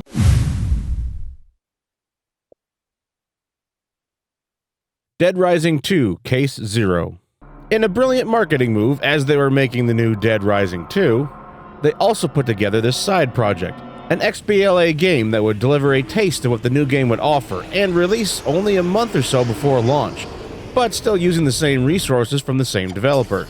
Dead Rising 2 Case 0 introduces us to the main protagonist of Dead Rising 2, former motocross champion Chuck Green. Damn it, Spillage, can I please make my first combo weapon without you showing up? You get to kill some zombies, unlock some weapon cards, rescue some survivors, and take out a boss, all within the span of about 2.5 hours. You'll want to play again to unlock any weapon cards you missed and to max out your level to 5, both of which you can carry over into the full game of Dead Rising 2. All this for only $5, and you easily get about 4 or 5 hours of playtime. Your goal is to put together some bike parts in order to leave. It's a small town, and there are a few number of survivors around as well. along with some fun locations that have a number of objects to use against the zombies, like a department store, a pawn shop, a bowling alley, and even a hunting store that's a little hidden. There aren't many combo weapons to make, and there's only a few outfits to change into, but you still do get several things to try out. Oh, why do the female zombies always munch on my dick? You could easily spend one playthrough just learning the map and having a good time. I know, he popped up again. Just ignore him because I can't pause the whole show every time he signs in to play a game. It was a great value for its time. It's still a 6 out of 10 today. When looking at the entire library of Xbox Live arcade games, this is still a 6 out of 10 today. Above average. The reception for this game was overwhelmingly positive. The game released in August, and by September it sold a staggering 500,000 copies. And by the end of the year, only 3 months away, it had sold a total of 760,000. To date, it is just shy of 1.9 million registered gamer tags on its leaderboard. The Metacritic was a strong 79 with a user score of 7.7.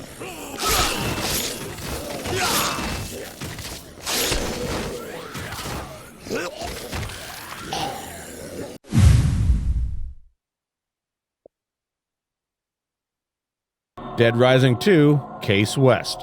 Since Dead Rising 2 Case Zero was the prequel introduction to the new retail release of Dead Rising 2, Capcom thought it would be fitting to have another digital-only arcade game. But as a follow-up, Dead Rising 2 Case West happens right after the main game, explaining that the zombie parasite found at the Willamette Mall was a direct attack, but now outbreaks have been showing up in other places like Las Vegas and Fortune City. Really, I couldn't even get past the opening text crawl before you show up. This follow-up now addresses the issue that fans had with Frank West not returning in Dead Rising 2, by including him in Case West. The game costs $10 now, but it includes co-op with one player as Chuck Green and the other as Frank West. And you have a few fun new areas to explore, like a cafeteria and a guardhouse with rifles, shotguns, and plenty of grenades. If you're playing single player, then Frank West is still there by your side, plus he's invincible, so you don't need to worry about giving him health or even new weapons. The visuals are on par with the main game. They look great for an arcade title. The only problem is that there really isn't much new content. You should finish in just over 3 hours. Sure, you probably will end up playing through the game at least twice, but it still is a little disappointing. There are only 3 case files, or story missions, and the, oh yeah, save slot 3, of course, because I'm not a loser. Save slot 3. If you don't save there, you're a communist. The playable area is still a bit smaller than you might expect, but it's fun watching Frank West interact with Chuck Green. There are other survivors to rescue, but you might need to look around a little more for them. The co-op gameplay makes this one better than the original, 7 out of 10. Still a good game and one of the best zombie experiences on XBLA. After 2 years, it sold 370,000 copies by December of 2012. It's a fun and simple experience that should be worth 2 playthroughs, so it should keep you busy for a good 6+ hours. Capcom released remasters of the first 3 main games for the Xbox One and PlayStation 4, but not for these download-only titles. They are both backwards compatible on newer Xbox systems, so that might be an option for you.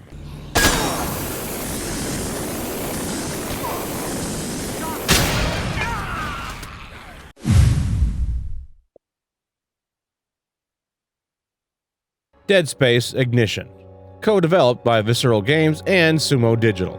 Dead Space Ignition was originally a digital-only game that was provided for free for those that pre-ordered Dead Space 2. Later, it was released on digital storefronts for $5 US. I was excited to play this game since all I had to do was put down $5 on the new Dead Space and it was mine. But man, was I disappointed once I got it downloaded. You got a somewhat interactive animated comic story with gameplay consisting of 3 different hacking minigames, and that's it. The game takes place on the Sprawl just before the events of Dead Space 2. You guide a boring engineer around as you try to survive the horrific necromorph attack.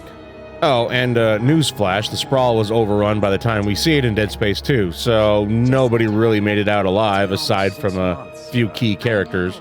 This could have been a nice little look into seeing the Sprawl before the chaos happened. You know, people everywhere, going to work, shops open, kids running around to school, but they never really convey this very well. At certain times you will have choices to make which will affect where you end up going next.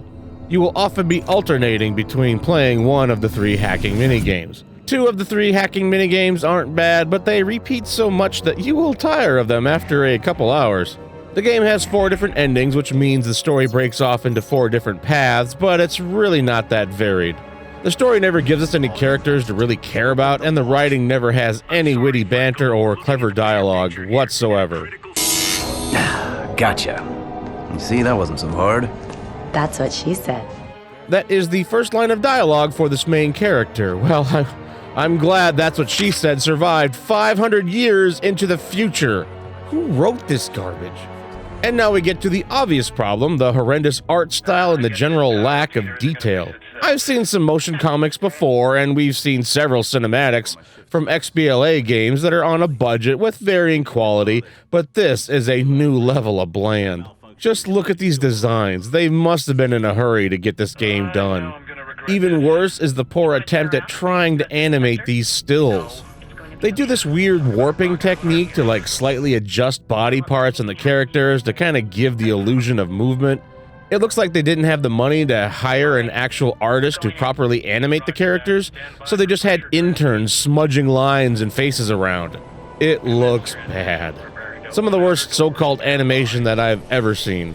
Dead Space Ignition is not a very fun experience. If the whole story added something to the lore, or was delivered with a better presentation, then it might be worth a look. Small spoiler for this game, which I don't recommend, but the whole story leads to the fact that you play as the engineer that ultimately frees Isaac Clarke at the beginning of Dead Space 2. Isaac.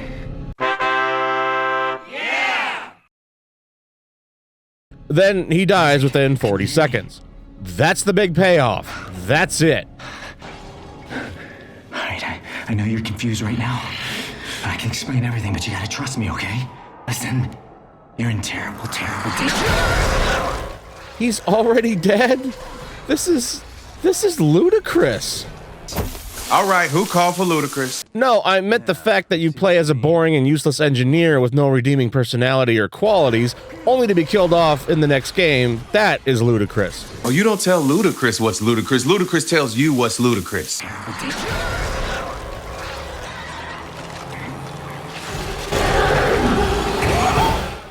Oh, that is ludicrous. I know, right? All that buildup and he's on screen for only a few minutes. Thanks, Luda. Guess I can go. Don't you mean roll out? No, I don't. Oh, well, that seemed uneventful. 2 out of 10. The body morphing animation is irritating to watch. The Metacritic is one of the worst that we've seen so far at a 35 and a 36 on consoles. And the 4.4 user score isn't much better. Official Xbox Magazine gave it a 3.5, citing god-awful dialogue and voice acting. Just stay away from this one.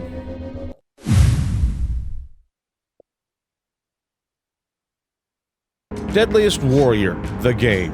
Developed and published by Pipeworks Software. Deadliest Warrior was a ridiculous show that aired for 3 seasons originally on Spike TV in 2009. The show was known for pitting 2 historical factions against each other in a fictional battle determined by a computer program. They would take 2 groups like Vikings versus Samurai, or Spartans versus Ninjas, or Pirates versus Knights. They would identify 4 different weapons or armor that each side would use. They would test out those weapons on mannequins, pigs, and cattle carcasses, and record all their findings and then enter them into a computer combat simulation. This program was developed by Slytherin Studios over in the UK, and it's taken them 5 years to build it. The computer would determine a, quote, winner, somehow. There were a few interesting parts to the show, but it was mostly hot garbage. Like, how do you measure the damage that a weapon does to a pig carcass and then enter that into a computer to decide who wins? And they made video games. That's right, Deadliest Warrior the game allows you to choose from 8 of history's greatest warriors. Apache, Centurion, Knight, Ninja, Pirate, Samurai, Spartan, and Viking. This is a below-average fighting game that only garnered interest due to the TV show. And the fact that you could sever limbs, decapitate heads, and blood covers everything, from the ground to the warriors themselves. The animations are bad and the voice acting is horrible. The limited move set and simple combos are poor for a fighting game, and the balance is all over the place. You do have 2 challenge rooms, one of them being the slicing of animal carcasses, which is probably the most remembered moment from the show.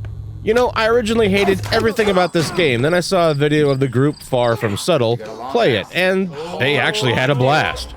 They were laughing and having fun. They knew the game wasn't good, but that didn't matter to them. Oh, yeah! Press time. There definitely is an aspect to this game that is fun to perform the one-hit kills. 4 out of 10. Yeah, it's below average. There is some enjoyment to be had, and since it's backwards compatible, you will see it on sale every so often. It doesn't offer much, so don't expect much.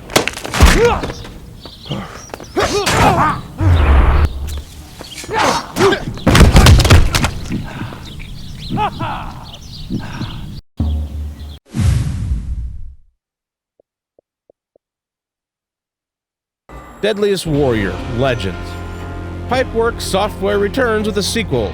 We got a whole new roster of 9 combatants, now based on real-world figures from history like Alexander the Great, Attila the Hun, Genghis Khan, Vlad the Impaler, and William Wallace.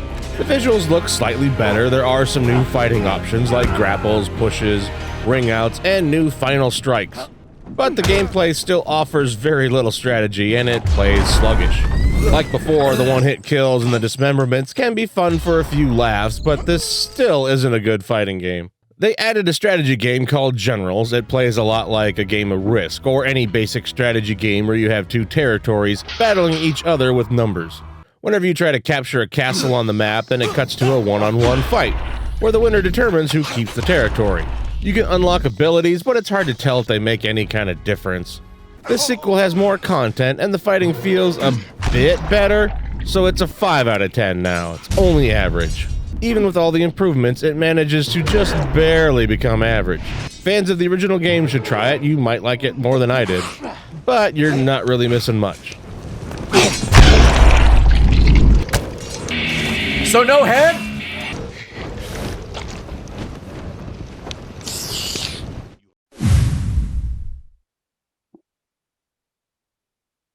Deadliest Warrior Battlegrounds. You might be scratching your head about now. This is a Deadliest Warrior game? It doesn't look like a fighting game. Well, developer Hardsuit Labs worked on this game. And apparently they ported Chivalry Medieval Warfare to PlayStation 4 and Xbox One. This explains why Deadliest Warrior Battlegrounds looks awfully familiar to Chivalry in screenshots. You see, they released an expansion pack for the original Chivalry game on PC called Chivalry Deadliest Warrior in November of 2013 on Steam. It was a tie-in for the television series Deadliest Warrior. You can still buy it today, but users warn that the game is dead, or at least it was by 2021. Battlegrounds is a 12-player online multiplayer game. Battle in duels, free-for-alls, capture the flag, and more while you unlock exclusive weapons and accessories for your warriors. I'm playing the trial, but there was no chance real people were playing this at the time, so I created full rooms of AI bots.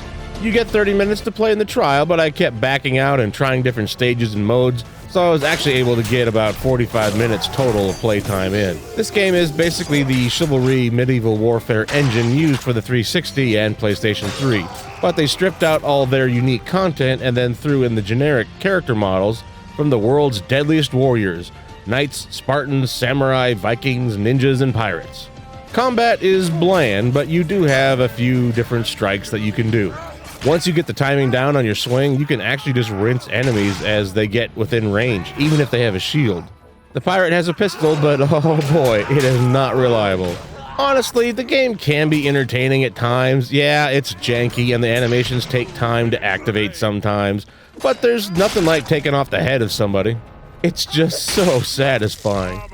It can be a blast when you're on a killing spree, but I assume after only a couple hours, you'll have mostly seen all the maps and you've played all the factions and you'll get bored quickly.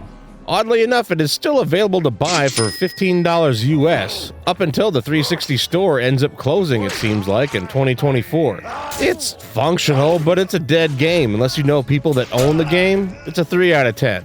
If this looks interesting to you, you're much better off checking out Chivalry 2, which has crossplay to help keep the servers populated. So, moving on.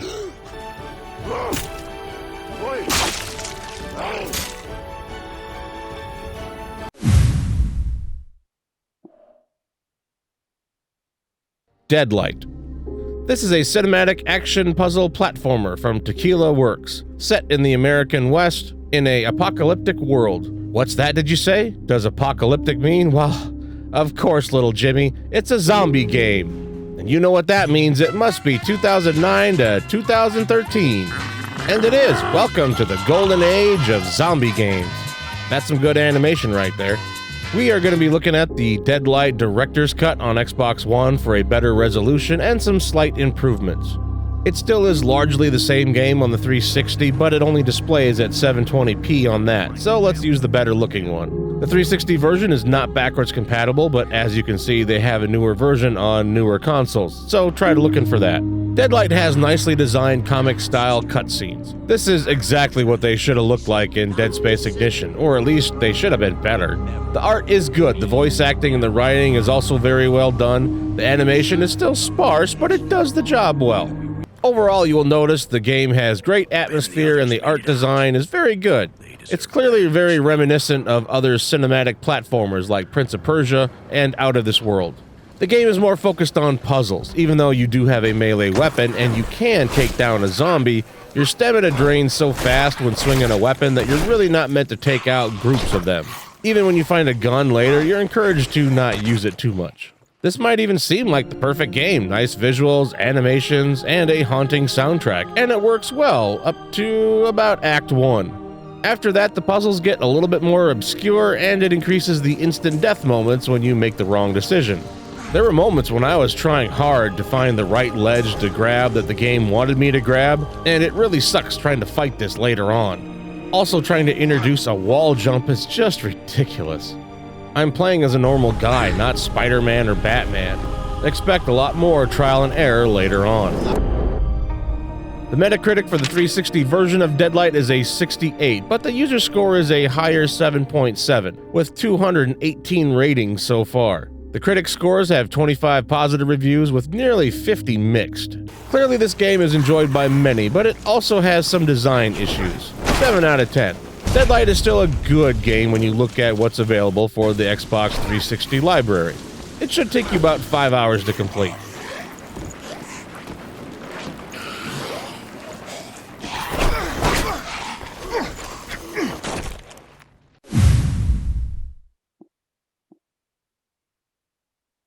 Death by Cube. Developed by Premium Agency, Death by Cube is a twin-stick shooter, but it's also strategic. Unlike all those other twin-stick shooters where you just shoot randomly. Players defeat cube-shaped enemy robots across a series of rooms, and these robots have a lot of blood. The visual design is very poor. I know some will say that it's simple, but it looks like a phone game from 2005. It's designed to be challenging, which means you will need to memorize patterns. This kind of game design is just too frustrating for me. 4 out of 10. There are many better twin-stick shooters out there.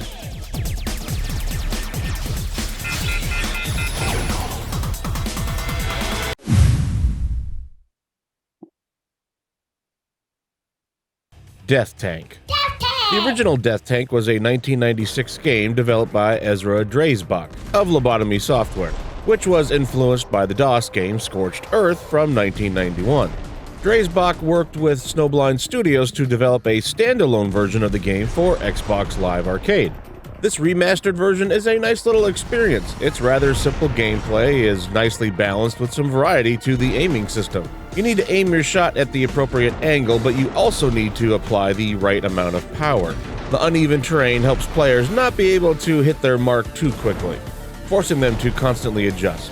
This is the kind of game that is best played with 4 real players, though you can throw in AI bots. There's just a captivating element about this game, trying to judge just the right amount of power to hit the enemy, but you also need to angle it just so. You don't see many same-screen multiplayer games too often, so this is a nice little experience. You have a small variety of different weapons, from machine guns to lasers to even a nuke. 5 out of 10. It's a fun little time waster with friends. And it's a shame that it's not backwards compatible. But what's really a shame is that the game is still $15. After all these years, it really should be like a $5 impulse buy. The gameplay is polished, but there's not many features here. If you have some friends nearby and enough controllers to go around, then I would easily bump this up to a 6 out of 10. It's up to you if it's worth grabbing before the store closes. Some of you might remember that the original Death Tank was a hidden bonus game in the Sega Saturn port of Power Slave, developed by Lobotomy Software back then. Death Tank Zwei was an updated version and was hidden in the Saturn version of Duke Nukem 3D. What do you know? Also developed by Lobotomy Software.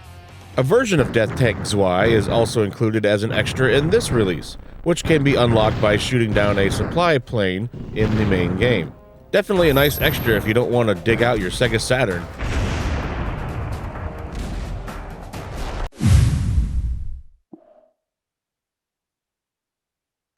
Death Spank. This is an outstanding action RPG developed by Hothead Games and created by game designers Ron Gilbert and Clayton Kozlaric. Ron Gilbert is best known for his work with adventure games while working at LucasArts, most notably Maniac Mansion and the Monkey Island series. Clayton Kozlaric is best known for designing Voodoo Vince on Xbox and the Total Annihilation series of strategy games. You play as the Wanderer Death Spank, who is searching for a powerful artifact called the Artifact. The visual design is fantastic, with the world being presented as a rotating cylinder, similar to what Animal Crossing Wild World would use years later. This gives the game a design of kind of like a pop-up storybook element, as new areas and creatures appear over the horizon as you move toward them. The art style and color palette matches the storybook design, and it looks great, with 3D and 2D objects in the world. The combat is rather simple and easy, but it's fun collecting loot, equipping new armor and weapons, and picking your upgrade cards when you level up. The voice work is superb, with the main hero being self-righteous and full of himself. Your lemonade stand not doing so well? It's not a lemonade stand. This is an official Bong the Potioneer kiosk. But it works wonderfully in this world since the other characters also recognize this. You run into a wise cow. Greetings, cow. You're so wise. You pick up fortune cookies to get hints on how to complete certain quests, and you use outhouses as a respawn point, as well as a fast travel system. They even added a 2-player cooperative option. It's a little lackluster, as the second player is really just a sidekick that can't do too much, but it does give another player a chance to participate. There are 48 positive critic reviews on Metacritic with no negative ones. Ryan McCaffrey from Official Xbox Magazine gave it an 8.5 at release, really enjoying the humor even though he admits the game takes a little time to get going. Death Spank is still a good game today, 7 out of 10. $15 US might be a little steep for some, but you're getting a good amount of content with about 8 to 12 hours of playtime and featuring 33 main quests in addition to 79 side quests. It's not backwards compatible, so if you like what you see, you should buy it before the 360 store closes, but you can also find all 3 games on Steam. You clearly have no friends, so buy this game! Alright, sure, you don't need any laughs and fun in your life. Go ahead, walk away.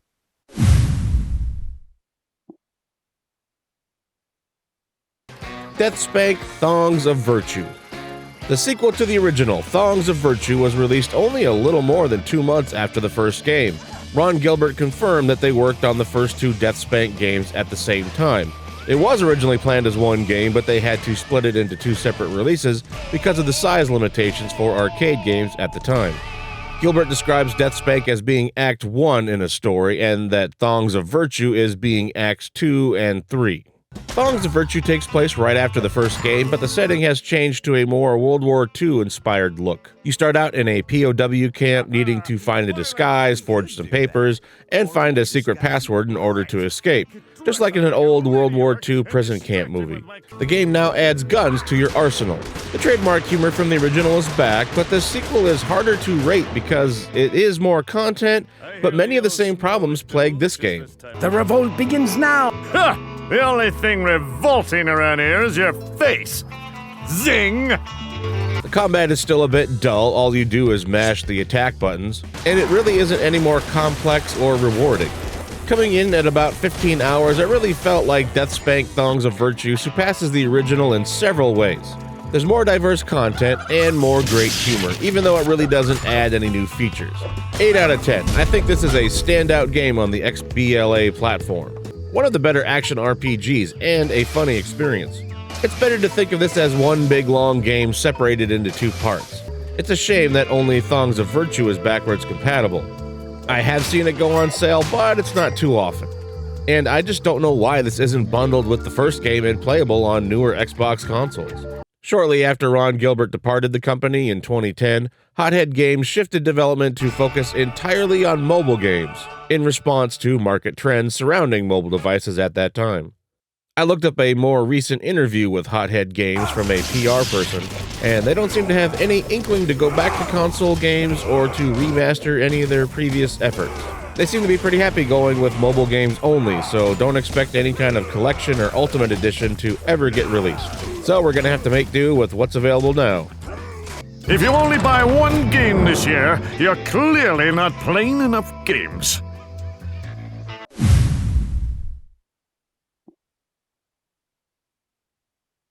Deathspank The Baconing, also known as just The Baconing. Deathspank returns in the third game, just shy of 1 year after Thongs of Virtue came out. This is Deathspank The Baconing, and boy does this game need some explaining.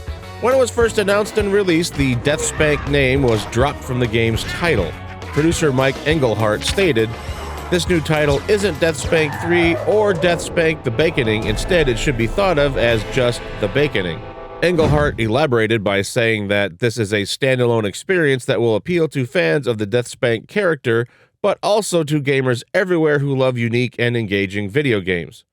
Yeah, that's company speak for, we don't like the Deathspank name because Spank is in the title. Oh, and also we hired a company to do some market research, and they said there's not enough name recognition to warrant continued use of the Deathspank name, and it will only hurt sales. This move shows a general lack of trust in the franchise name. I remember seeing this game with its silly name saying something like, what's the baconing? And then I passed it right by, so good job there, Engelhart. Years later, many sites would list this as Deathspank The Baconing. It shows up that way on the Xbox.com storefront, and most achievement websites as well. Although when looking at my games list on the Xbox 360, it is simply labeled as The Baconing under the T's, of all places. It's also still referred to as The Baconing on the Wikipedia entry and on Steam, so just be aware when you're looking for it. For this game, we see another jump ahead in time, now to a desolate future, complete with concrete, highways, robots, skyscrapers, force fields, aliens, ghosts, and zombies. By this point, Ron Gilbert had already left Hothead Games, so he had no involvement with this entry. The combat system has been upgraded slightly, with the addition of being able to charge up your ranged shots, and a shield bash mechanic. This helps when enemies crowd you in groups, but it's not a huge change. Combat still boils down to mashing the attack button, but they seem to have upped the difficulty. The strongest part of the game is still the clever writing and the great delivery from the vocal cast. Wow! The orphan population is really out of control. I'll have to order up some wolves to keep the numbers down. Why, it's my old friend, Thongalith Researcher. I have a name, you know. Hey, that's great. I do agree with a few other reviewers on the quality of the comedy. I find the humor is good, but it is still missing a certain level of creativity that only Ron Gilbert can really give your game. Critics were divided on the gameplay aspects of the game. The Metacritic is a 64 on the Xbox 360, but the PlayStation 3 and PC versions are only 1 point off, with a user score of 5.4. Most reviews are mixed on this one, with only a few positive on each platform. But it's still a good time if you can find it on another platform in the future. 6 out of 10. It's definitely a step back in quality from the first two games, but fans will want to track down all three. We don't know total sales, but we do have a year-end report from Gamasutra in 2011 that this third game only sold a little over 14,000 units on Xbox Live Arcade, which is a very low number considering it was the last 4 months of the year. Unfortunately, this game is delisted, which is really a shame. At the release of this video, Deathspank The Baconing is still available on Steam for $15. Hothead Games seems to own the publishing rights on Steam and possibly still on the PlayStation 3. Physical media might be an option for some platforms, but I couldn't find them listed on Amazon whatsoever. Buying this game will make you smarter and better looking. Whatever. Let evil triumph.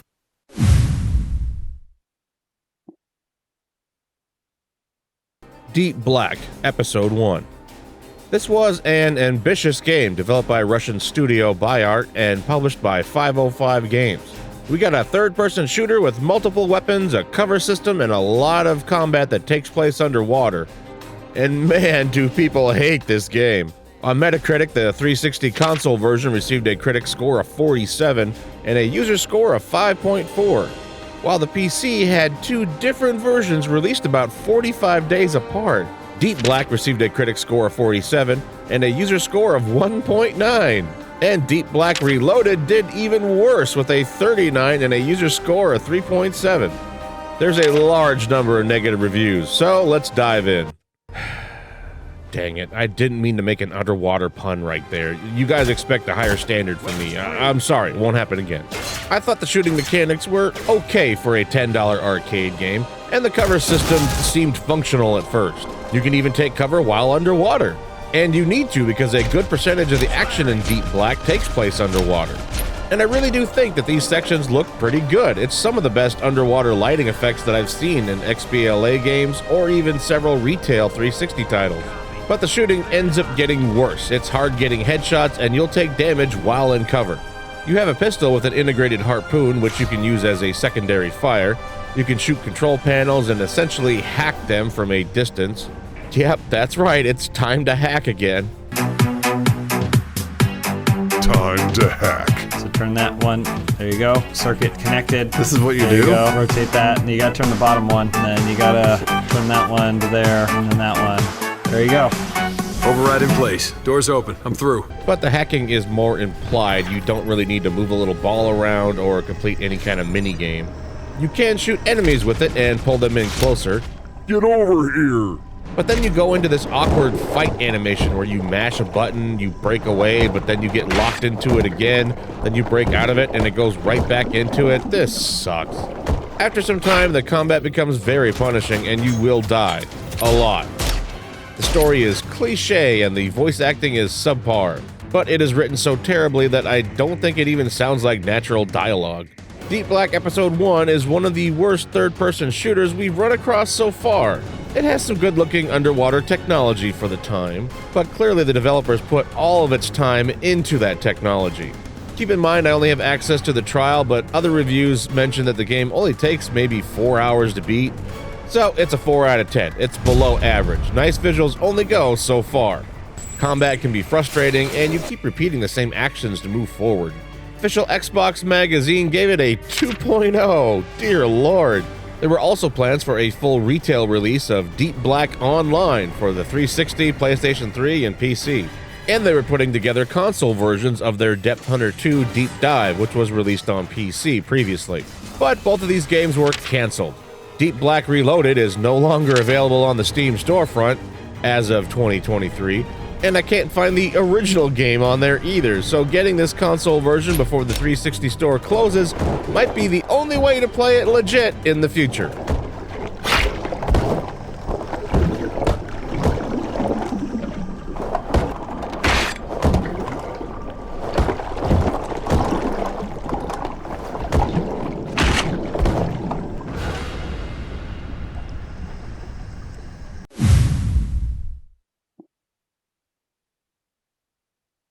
Defender, another classic arcade game from the 1980s, released by Midway. The sound design is awesome, but make no mistake, this is a hard game. It will take many attempts to save everybody. More enemies drop in and faster enemies can spawn in and will attack you relentlessly. Like many other Midway releases designed by Digital Eclipse, there is an enhanced graphics mode. It looks good, but it always seems like I have better control when using the original version graphics. It's a 5 out of 10 today. I find Defender challenging and more interesting than many of the other arcade games from the 1980s, but this still rates as just average. I only find myself playing a game like this for 15 minutes at a time, so it's a good little time waster. This XBLA version has been delisted for years though, along with most Midway content, but you can still find a full version on Midway Arcade Classics.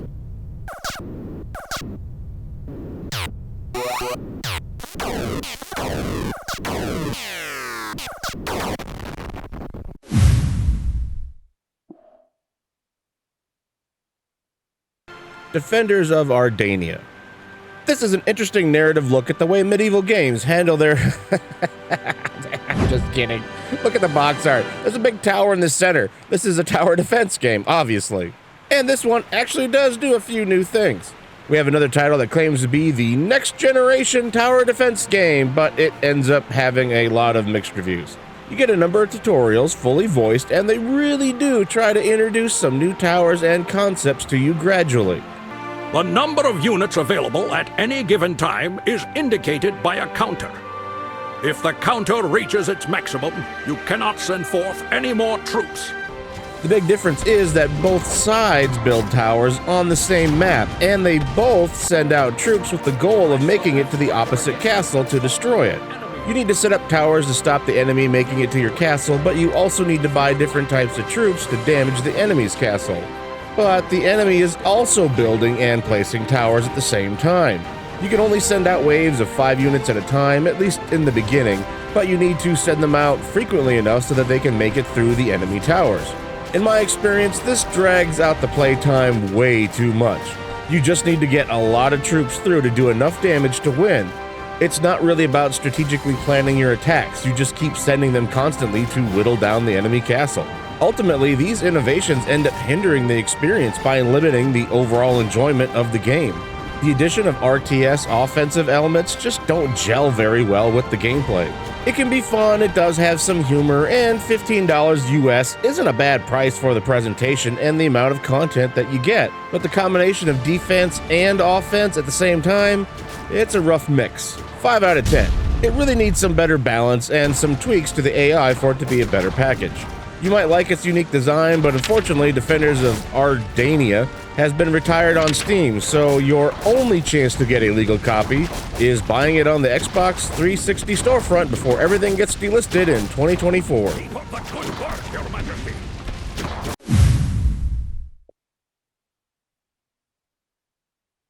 Defense Grid: The Awakening. This is the award-winning tower defense game that is still held in high regard today. Defense Grid was easily the best tower defense when it released on the consoles by 2009. It showed how to make an impeccably designed game. The sheer amount of content that you got for $10 is commendable. You get 20 unique maps in the Awakening campaign, 4 bonus Borderlands maps, plus over 129 additional challenge modes. You may have noticed these additional titles underneath the main story mission. These are actually additional challenges with modified rules on the same map. You can earn bronze, silver, and gold medals on each of these. These offer a number of different rule sets, and they can also add several hours of additional gameplay. And your friends' scores are listed as you highlight them, so why not try to outscore them? The only problem I have with this exceptionally balanced tower defense game is that it might be over-designed. I have constantly and consistently only been a couple hundred points away from a gold medal. After a lot of playing, you realize that the developer knows exactly how many health points a wave of enemies has, and how much damage your current towers can do, since the amount of money that you earn to buy towers and upgrades are fixed. This means that if I fail a gold medal, then I replay the mission and buy 1 less tower, but I still upgrade everything else the exact same, then I get gold. I'm just saying that the requirements for gold are so meticulously designed that there's not a lot of room for error. For example, look at this mission on Fire Control. I finished with a score of 56,373. I need 56,500 for a gold medal. I missed it by 107 points. That's insane. But if you look at my previous best score, it was 56461, so I missed it by only 39 points. Go back and look at my setup. I was only using 8 towers total in both of those runs. I'm literally missing the gold by only buying 1 less upgrade for 1 tower, as far as I could tell. Damn it, Spillage! Every time I play in my 360, you're oh wait, that's corrupt. Okay, never mind. He currently has a gamer score of 2.8 million. He's okay. I thought it was Spillage. Spillage always gets in my way by signing in on his 360 while I'm recording footage on mine. But like I was saying, to prove my point, look at the point totals on the mission Ancient Research. Gold is an even 56,000. My current best is only 20 points off. Look at Corrupts, you know, the guy that just popped up on screen. He got gold, but his score is only 30 points over. My other friend got it by only 87 points, and the guy above him beat it by only 132 points. Now, these are all different players, and we didn't talk about this or discuss any of this stuff. All the scores are way too close to each other to be just happenstance. I just wish there was more wiggle room for getting the points that you need to get gold. That's all I'm saying. This is still a fantastic game all these years later, with a good 10 hours of gameplay and plenty of challenges to try out when you get tired of the story. 8 out of 10, an excellent game. Yep, there's spellage right on time, you son of a bitch. This is gonna be a long video series. This was another game that was announced to be delisted on the February 7th, 2023 Xbox 360 Marketplace update. At the time of this video, you can't buy it on the 360, and you also can't buy it on the other Xbox storefronts. And only some of the DLC is able to be purchased on those newer Xbox consoles. Steam is your only other option for this game. They have the base game and all of the DLC. If not, maybe even an extra pack that's not on 360.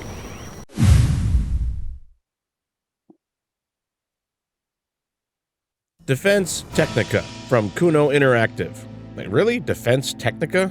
Wow, why not just call your game Defense of the Tower if you're going to be that blunt about it? The description reads, the genre-defining 3D tower defense game Defense Technica. Think you know tower defense? Think again.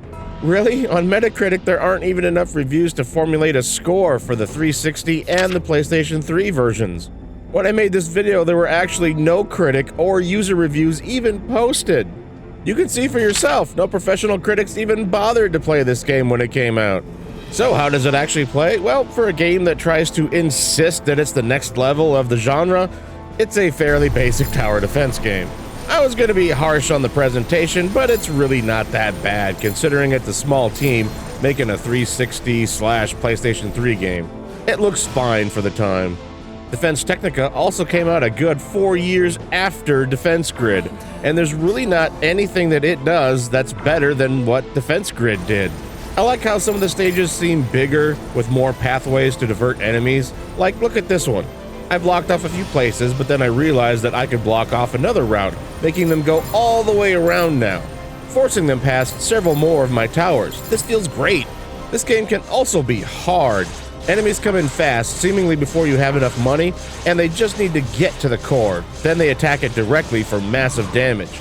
They don't need to make their way back out with energy crystals or power cores, they just start doing damage once they get there.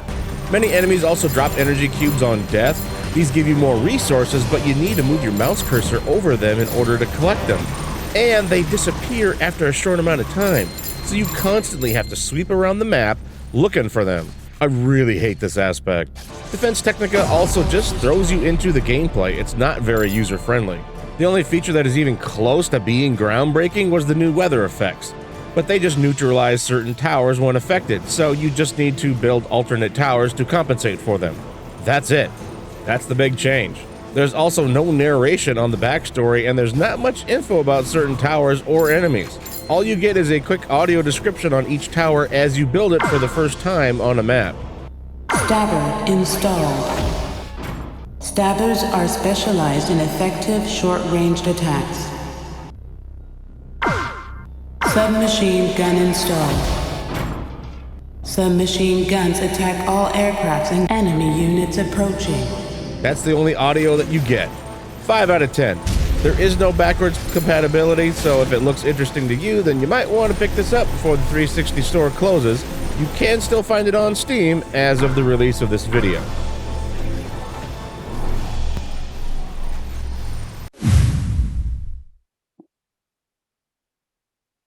Destination Arcade. This is not a game. It is actually an application for recommending games to friends and finding new games in a fun and intuitive way, and to celebrate the awesomeness that is Xbox Live Arcade. No, seriously, it says it right there in the details tab on the store page.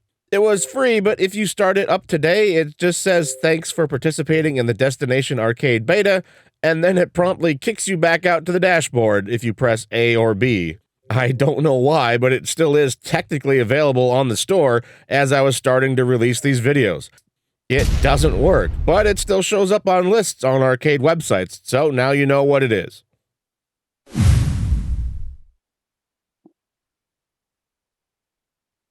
Dig Dug. When Namco Bandai would release their old arcade titles on XBLA and PSN, It was always a low-effort package, basic emulation with no extras. After the creation of the newly branded Bandai Namco, they would also release versions of their old arcade titles that played natively on Xbox One and PlayStation 4. These were part of the Arcade Game series. The games would be bundled or sold individually. It was a much improved package with better emulation and several settings that you could change. The Xbox 360 versions are all still backwards compatible, but I caught several of these Arcade Game series on a good sale. So I will actually be using those releases instead of the 360 versions because many of you are more likely to be buying these newer Arcade Game series ones. I will say that I do miss the colorful menu design from the Xbox 360 version, but the newer one is fine. No content has really been added to this Arcade Game Series version aside from an updated achievement list and a live leaderboard, so it really is still the same game underneath. You can adjust the zoom, adjust the screen position, and even adjust the amount of scan lines that you want to see. Kind of a nice feature. And you can see all of your changes happening on screen in real time. Very nice. You can also adjust the sound quality, the reverb length, and depth, and even just chill with a full sound test.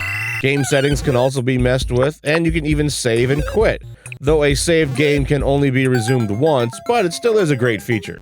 Even though the content is still the same, you do get some more options, so the Arcade Game series is really the best way to play these classics nowadays. Dig Dug is still a delightful experience with colorful designs. 5 out of 10. Yes, I know, it's a timeless classic, but this arcade game is still over 40 years old now. It's fun to play in short bursts, but the gameplay is still limited. When it goes on sale, you should be able to get it for just under $2 per game in this series, and that's really not a bad price.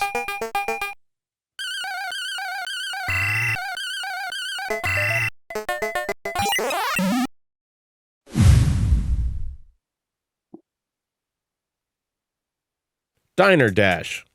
Developed by GameLab. Diner Dash is the #1 PC time management game, back around 2008 anyway, and it has now landed onto your Xbox Live.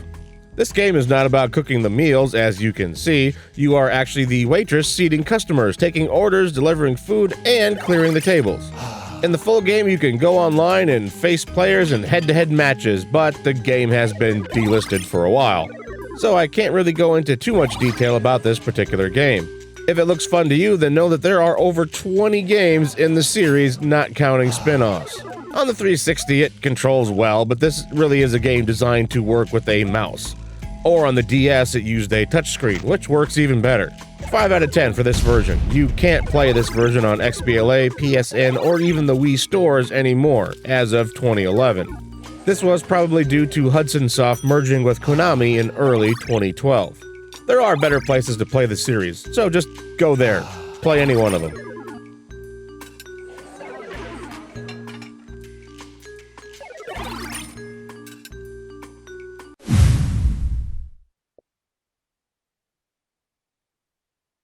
Discs of Tron. Discs of Tron came out in 1983 on arcades and is the follow-up to the original Tron arcade game. It enables players to fight Sark, the defender of the Master Control program. Players battle in one-on-one arenas while moving between platforms and throwing energy-charged discs. The game includes the original version as well as the enhanced version with new graphics and audio features. Both versions have a 2-player mode which can also be played online. This is one of those titles where older gamers will insist that the original arcade spinner knob is the only way to play the game, but I think that the developer has done a fine job in translating this to the right analog stick. I played this game much longer than I thought I would. Launching multiple discs, finding the right angle, and hitting your opponent in their back is just so satisfying. Dying and hearing Sark laugh at you is a cool touch.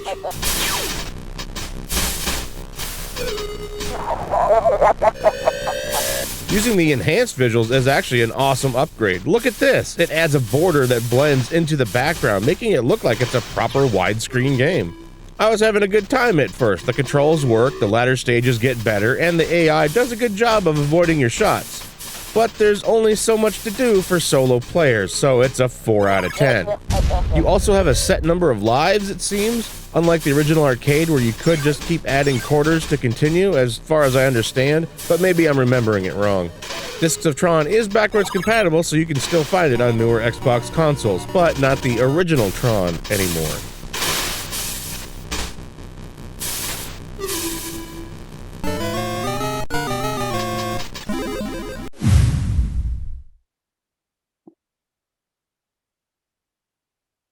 The Dishwasher, Dead Samurai. A 2D stylistic action platformer. This is a highly praised game with many positive reviews. The Metacritic is a good 75 with a user score of 7.8 with 17 positive critic reviews.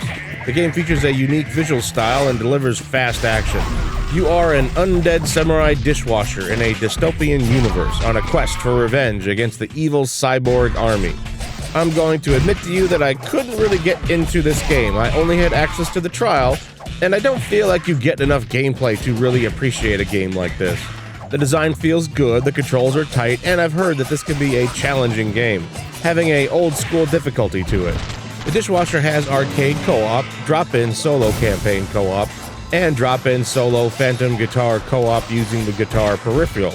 That's right, if you got one of those plastic guitar controllers, you can actually plug it in and use it in this game. I'm going to rate it a 6 out of 10, but only because I had the trial available to me. Most other reviews call this a good game, so play the trial for yourself before the store goes away. Some might remember that this started out as an Xbox Live indie game, then it became a full release. It was created by one guy with no professional game development experience in about a year and a half. This came from the famous James Silva himself, who founded Ska Studio, which was an independent game development studio after winning a contract to publish The Dishwasher, Dead Samurai, to Xbox Live Arcade. 3-letter words, 800. This popular Jamaican music style from the late 1950s predates reggae. Listen, Rosie. What is ska? Ska. Ska came before reggae. Ska came before reggae.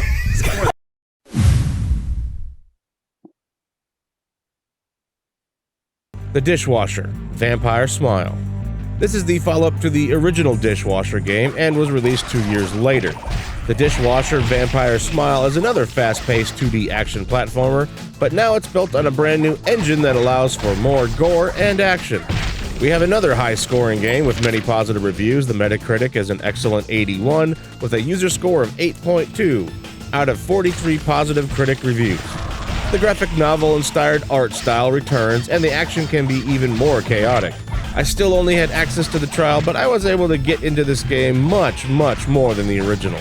The switch to another game engine really opens up the combat to be more about finesse. Everything seems to have improved from the original. The cutscenes are no longer static comic panels. They have been upgraded to nearly motion comic quality. The story is much more interesting this time around, but the real focus seems to be the action.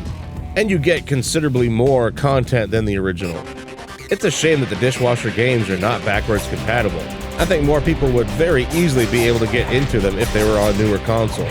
Even 10 plus years after release, it holds up well. 7 out of 10. It's a good game if you play solo, but I think it's a great experience for co-op play. 8 out of 10 if you have a friend with you. You might want to try the 2 Dishwasher games on 360 before the store closes. This is one of the only places on console to play these games, though you still can find them both on Windows and Steam.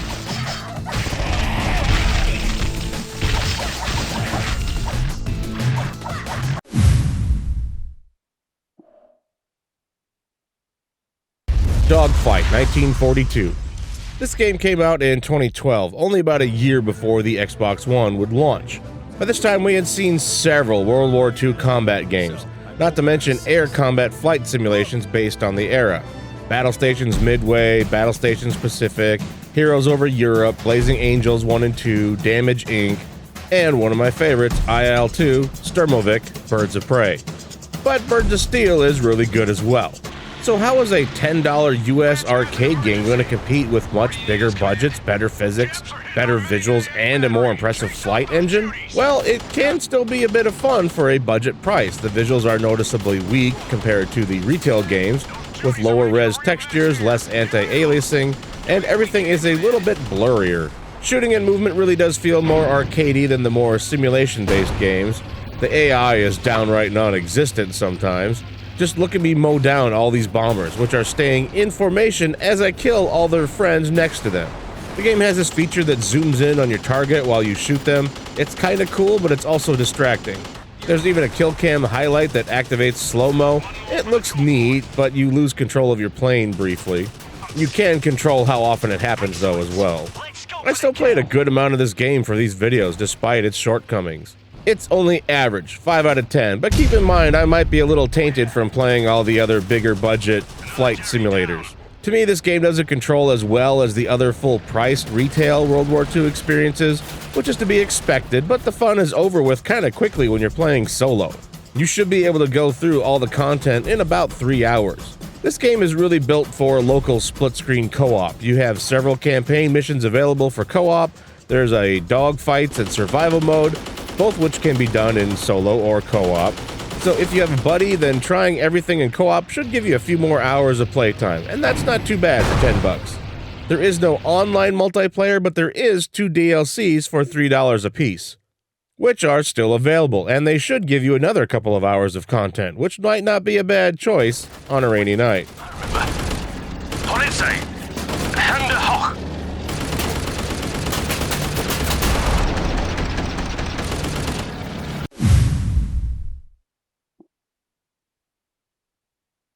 Dollar Dash.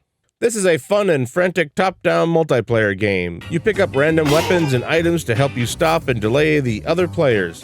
After the tutorial, you get a 30-minute trial, but you won't find any players online, so you're stuck with bots. This is all about going up against 4 other players. You get a number of maps. All players are trying to grab as much money as they can, trying to bank it at a certain location, which is protected by security guards, or in random locations when a truck shows up. All the money you collect goes toward improving certain stats or cosmetics. It's okay, but sometimes matches go on for way too long. This would be great as a free-to-play, but nowadays it's a 4 out of 10. It's below average, and it's also delisted, so you can't play it anyway. Next.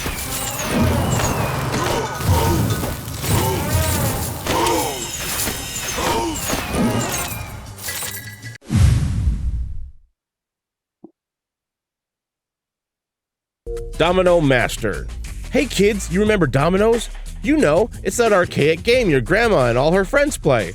It's so awesome that even Grandpa doesn't even bother with it because he has real hobbies like shooting guns and restoring classic hot rods. Domino Master lets you play solo or against friends in 5 exciting game variations.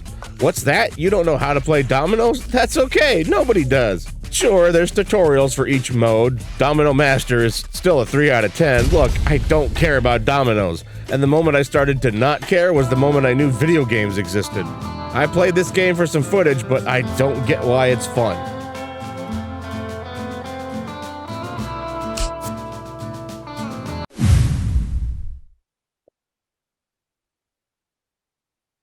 Doom. From id Software and Bethesda Softworks. Doom needs no introduction. No, seriously, I don't have the time to explain the origins or the overall importance that Doom had on the entire first-person shooter genre. I've got to cover and talk about 600 plus games when this series is all said and done, so I can't just write out a proper introduction to every single one of them. This video is long enough as it is. I did, however, unlock the Marine outfit just for this video, so here it is. Looks cool, huh? Well, that's enough of that. Back to the game. Totally worth the time it took to unlock. Good job, Striker. Way to spend a couple hours. The Xbox 360 versions for both Doom 1 and 2 run fine, but there's a few things missing. Oh, hey, Cindy. Hi, Cancer Mouse. What you have to understand is that this is a different culture and a different time. This was created all the way back in 2005. Yes, Doom 1 and 2 were playable with the Doom BFG edition on the original Xbox, but the original Doom is now over 30 years old. That's right. So you shouldn't be criticizing this game for Katie, using... cut his mic. Oh, dear God, why did I bring him on board? They are still displaying the game in a 4x3 mode. There is no sensitivity adjustment, so you can't turn around any quicker than the default setting. And you have an adjustment slider for the screen size. The default is also not full screen. You need to increase it manually. Unfortunately, the 360 versions, Doom Classic Complete, which is on PlayStation 3, and Doom 3 BFG Edition on 360 and PlayStation 3 were all delisted in 2019.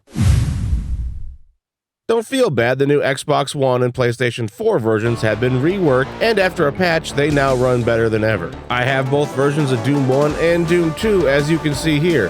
I played both a bit, and I can say that there's really no reason to go back to the 360/PlayStation 3 versions. so don't feel bad if you missed them before it got delisted. The new versions default to a proper widescreen mode, and a later update made them run at 60 frames a second, which was the first time on consoles.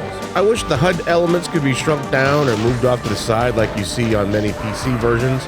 It's odd because the preview clip that plays during the main menu doesn't have any HUD elements on it, and it would be really nice to actually play it this way. But there's no way to turn the HUD off, or move it, or resize it anywhere else.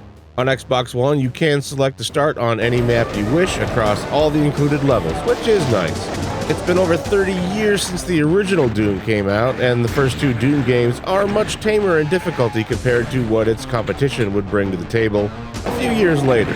If you always stayed away from the Doom series because you always heard it was extremely challenging, you really don't need to be too worried. If you've been playing first-person shooters for the last 10 years or so, and you like playing Call of Duty on Veteran, you'll be fine. Try diving into the first Doom game. All the monsters telegraph their attacks, so if you know what to look for, you can sidestep most projectiles and back away from any melee attacks so they don't hit you. One of the downsides of Doom 1 is the fact that it can get kind of repetitive due to the limited enemy variety. The enemy roster is only 10 creatures. 2 of them are the former humans, and 3 are used as bosses, with 2 of them being only used twice. That means you mostly will be fighting the same 7 regular enemies across 27 maps, so the different combinations they use can feel kinda samey. Still, a 6 out of 10. For only $5 US, this is a great way to experience a classic.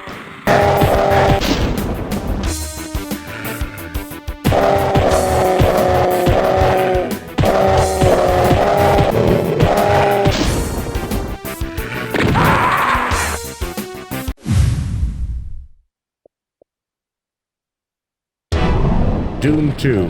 Doom 2 quickly became known as being a far superior product to the first, and it was put together in less than 10 months. You now had another 32 levels, with 2 being secret, and even though the game engine didn't change much, there is a lot more experimentation done this time around, with many levels being much larger and more intricate in design. Hi, Sibby. Hi, Cancer Mouse. What are you doing today? I'm covering every XBLA game. I've downloaded the free trial to as many games as possible, and I've actually bought about a little over half of them. So I'm putting everything into a series of videos. That sounds fun, Sibby. That's fine, but how are you in Doom? Is this official? How did you get a gun? Is this you firing the pistol, or is it me, the player? You know, never mind. I just realized I have 2 right hands. But today I have a very special message for all the kids out there. This could be interesting. All right, let's hear it. Okay, kids. Today, I'm gonna talk to you about stranger danger. Okay. Yeah, we're gonna talk about stranger danger. And white genocide. Oh, come on! Doom 2 adds 7 new monsters to the roster, including the final boss. I know one is just a recolor and a boss gets repurposed, but still, they do behave a bit differently. Those new monsters give us a total of 18 enemies for the game, not counting any special enemies for the 2 secret levels. Doom 2 refines its creatures into an absolute near-perfect balance for the time. With this amount of monsters, you can have a number of different ways to blend them together into interesting combinations to challenge and surprise the player. Former humans, imps, and pinkies are a great way to start off a fight with, but you really need a way to keep the player moving, forcing him to engage on the run, or else they're just going to stand there motionless and shoot everything dead. Adding some tougher creatures keeps things interesting and exciting. This game has some great levels, some are okay, and some can be a bit boring, but it is still very worth it to push through to the end. The best addition to the Xbox One and PlayStation 4 versions has got to be the Community Map add-ons. Yep, now you get access to all the content that they put in Final Doom and way more. There are 21 different add-ons as I release this video, all free, and you can download them from a copy of Doom 1 or Doom 2.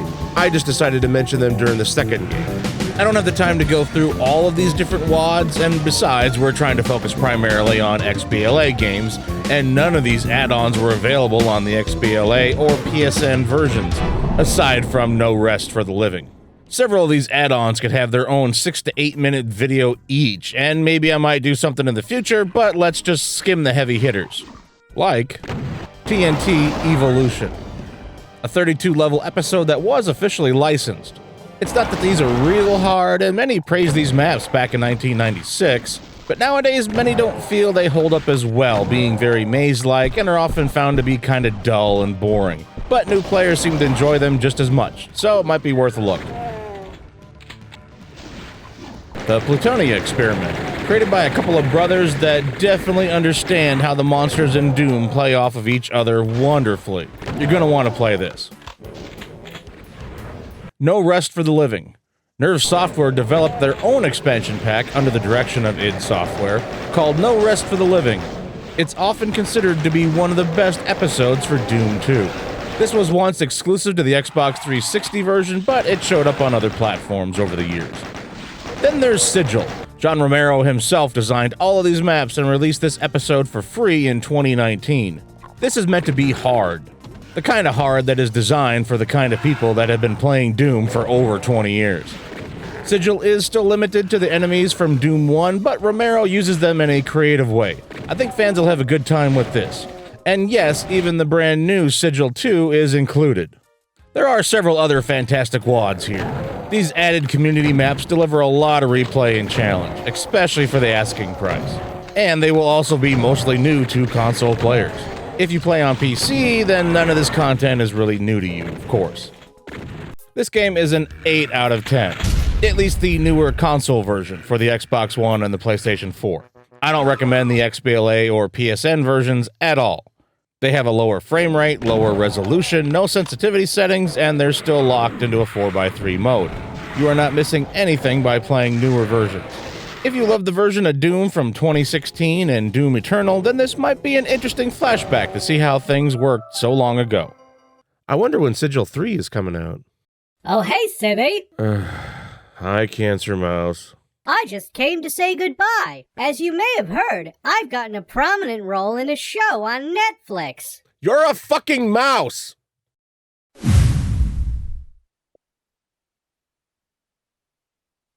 Doritos Crash Course. Doritos had a relationship with Microsoft previously when they held the Unlock Xbox competition in 2009, which resulted in the first Doritos-related game, Dash of Destruction. Doritos sponsored another Unlock Xbox competition for 2010, which spawned 2 games, one of them being the phenomenon known as Doritos Crash Course. This is a fast-paced obstacle course game show for your avatar to compete with your friends in, using local split screen or over Xbox Live. It has the feel of American Ninja Warrior or the Most Extreme Elimination Challenge. You run, jump, avoid obstacles, and when you fail, you get dropped into harmless water. There's only 15 levels total across 3 different countries, 5 in each, so it won't take you long to go through, but it's a free game, so it doesn't cost you anything. 6 out of 10 for the whole package. Expect it to only take a few hours to get through. You probably noticed 2 more locations on the selection screen. Well, they added paid DLC later on. Doritos Crash Course City Lights. 2 more locations with 10 new levels for only $2, so it really isn't that bad. Doritos Crash Course and Doritos Crash Course 2 are 2 of the most downloaded games that were free on XBLA. As of May of 2013, both games were in the top 5 of best-selling arcade games, with over 6.1 million downloads for the first game. But when looking at the leaderboards today, the original game shows at least 13.4 million different users, which is even impressive for a free game.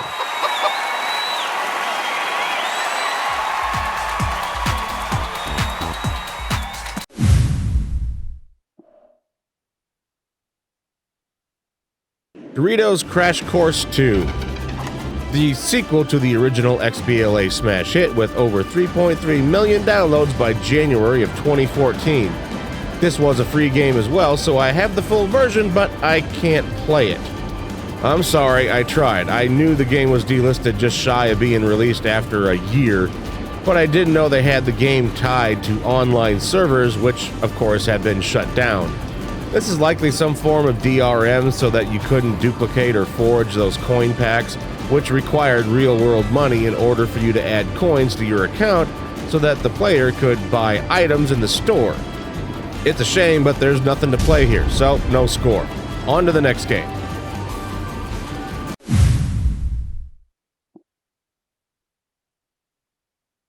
Double Dragon. I mentioned before that Microsoft didn't have its own long-established franchises like Sony or Nintendo.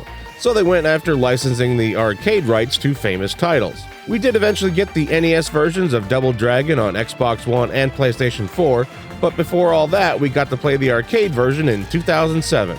You will often hear about how groundbreaking Double Dragon was back in the 1980s, and it was, but today the arcade original doesn't stand up very well. The pixelated visuals look weak, you don't have many attack moves, and once you learn the famous elbow strike, you basically become unstoppable when it's used right. The horrendous slowdown is still here, even though it was in the arcade original as well, but that's not why this version is so infamous. Developer Razorworks is known for creating their own enhanced versions of games with HD graphics, and these look horrible. Back in 2007, we didn't know what cringe really was, but today that term is really the best way to describe it. The designs are horrendous. These characters look goofy. Just look at that face. These visuals are turned on by default, along with an enhanced soundtrack. Dear God, the new music starts off hurting my ears right from the main menu.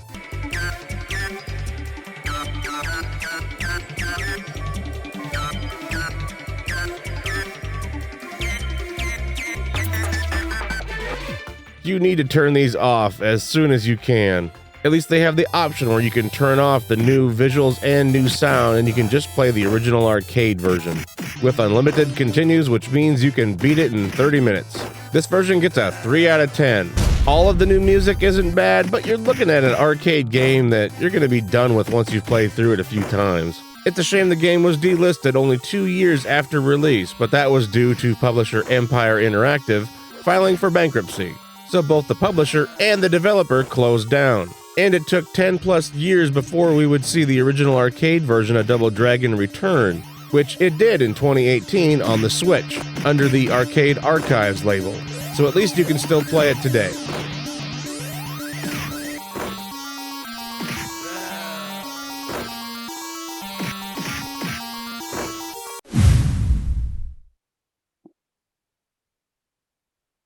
Double Dragon 2, Wander of the Dragons.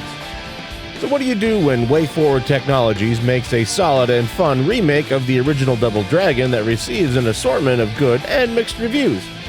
Why, you follow it up with a remake of Double Dragon 2, but replace the developer completely. Oh yeah, this was also a 3D remake of the original Double Dragon 2. Yep, the characters and the environments are now in full 3D, and you move around in 3D. Well, you can move and attack in 8 different directions, but now the enemies can also attack you from multiple directions, and all at the same time. Well, it's still Billy and Jimmy at least. They didn't mess up the names like Bummy and Jummy. There is simply no reason to play Double Dragon 2 Wanderer of the Dragons, and yet it was still available to buy for $10 until the 360 store ends up finally closing. This is what happens when a developer doesn't have a good grasp on how a game should even work. It's uninspired and it plays terribly. Plus, there's no arcade version of the original Double Dragon 2. I hate the movement. I hate the look. And is that a stamina meter? Did they actually add some kind of stamina meter to the arcade version of Double Dragon 2? It's a dismal 2 out of 10. Xbox 360, the official Xbox magazine in the UK, gave it a 1 out of 10. The critic reviews for Double Dragon 2 were probably some of the lowest ones we have seen so far, and ever will. Metacritic scored it a 17. All 19 critic reviews were negative, with the highest score being a 30. Dear Lord. The user scores are lousy, 1.6. And because this is the internet, the user scores have 3 perfect 10s all next to each other, along with several zeros. Of course it is. This was the worst thing that happened to me while making this video, and I had to watch Emmy die twice. No thanks to Miz for the most part. Emmy, give me a lead.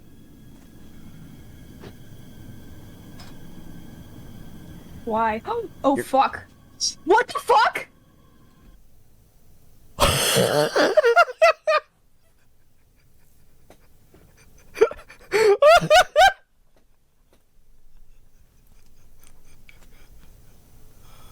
Uh-oh.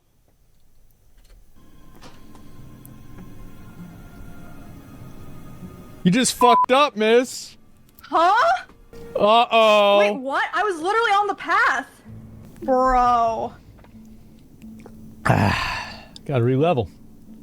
Huh? How? She's gotta make a new character now. She's gotta play a new character. You got killed by the Hills Red Guard. I killed Emmy. Yep. No. Yep. I just didn't. Yep. I'm so confused though. Yes. Yep. Use your Petrus. And then you see Emmy right over there. What's Emmy do? Emmy's dead. No. Wait, you have to leave the group. No. Jesus. No. What happened? Bro, I clicked it. Wait, what happened? Wait, am I fucked? Emmy died. Emmy died. No. Ow. Oh my god. Yep.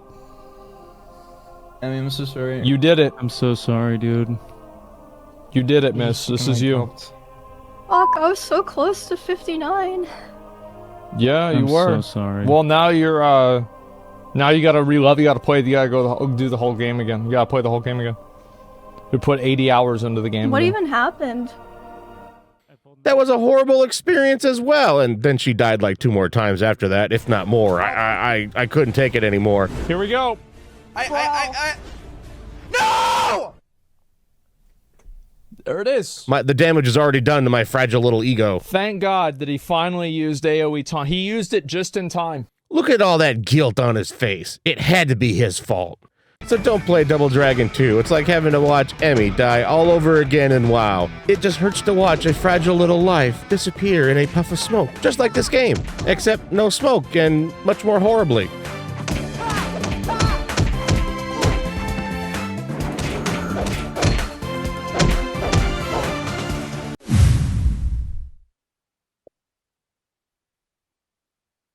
Double Dragon Neon. Developer WayForward Technologies sure has come a long way from where they started, releasing games like An American Tail animated movie book on PC in 1997, and The Land Before Time preschool adventure on PC in 1999. They've worked with other companies' intellectual properties and licensed franchises for a long time. They worked on a number of TV and movie properties like Godzilla, Looney Tunes, X-Men, Barbie, SpongeBob SquarePants, but then they started working with other video game IPs, like making a new entry in the A Boy and His Blob series. They released Blood Rain Betrayal around this time, which we covered earlier. They also made Contra 4 on the DS, and Konami trusted them with the Silent Hill series on the Vita. Double Dragon Neon is more like a reboot of the franchise with a properly established villain, but the real draw is the style and presentation. You have a wonderful sense of humor, filled with a 1980s sense of nostalgia sprinkled around. There's a level of goofiness and self-parody that is extremely charming. It pays tributes to the classic of the time, like Final Fight or Streets of Rage, but they also borrow some of the best aspects. In this game, you get to add some modifiers and upgrades, giving you stat increases and new moves. You don't have a lot of attacks available at the start, but the enemies and the environments have a good amount of variety. It's still a very hard game, but it's designed to be played repeatedly, so beating it will take several tries as you build up your character. If you're playing with a co-op partner, then you can actually revive each other, and it's a little bit easier to get into. The music is outstanding, a trait that WayForward would use later when they would make the River City Girls games. The humor works really well. I found myself laughing out loud a few times. The moment you run into the main villain, Skullmageddon, it's priceless when you realize he's a blatant parody of Skeletor from Masters of the Universe. You've taken my pride, you scrapped my rocket dojo, laid waste to my laboratory, broke my televisions, and murdered countless Williamses.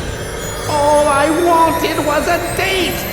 This ends now! Double Dragon Neon wasn't a groundbreaking game when it came out, and many critics didn't like it much. 7 out of 10. It's not as good as Castle Crashers or Scott Pilgrim overall, but I had a lot of fun. It was one of the more memorable beat-em-ups for me. You gotta love the effort when the final villain has a power ballad over the final credits as he falls to his death. It's a good time. But it was not meant to be. They caught wind and they came after me. I never expected to see Billy Lee. Barry had time to prepare. They were fast on their way to my lair. The trick and the plant and the bike got caught unaware. Skullmageddon was voiced by a member of Way Forward at the time, Sean Velasco. He was the director on A Boy and His Blob, the reboot, and also on Blood Rain Betrayal. And when he wound up working for another company, he ended up directing the world-famous Shovel Knight and its additional content. He would return to voice Skullmageddon in River City Girls 1 and 2.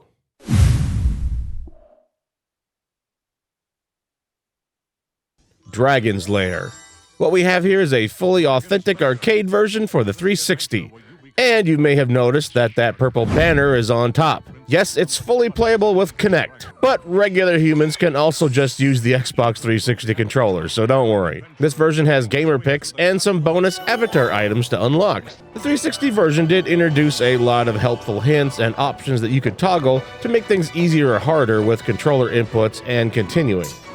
We are going to be looking at the version of Dragon's Lair in the Dragon's Lair trilogy for Xbox One, PlayStation 4, and Switch. I know it's not the exact same version, but this version has more content, a better resolution, and it's more easily accessible. And besides, it was on sale, so instead of spending the full $10 in the 360 version and only getting the one game, I actually was able to spend $8 and get all 3 games and all the additional content. And besides, some people might not even buy the 360 version because it has that stupid Kinect banner on it. And they might assume that, like with the other games that use that banner, it's only going to work with Kinect. So I hope this is okay. The Dragon's Lair trilogy contains all 3 of the Don Bluth arcade adventures together: Dragon's Lair, Dragon's Lair 2, Time Warp, and Space Ace. We are, of course, only looking at the content for the original Dragon's Lair.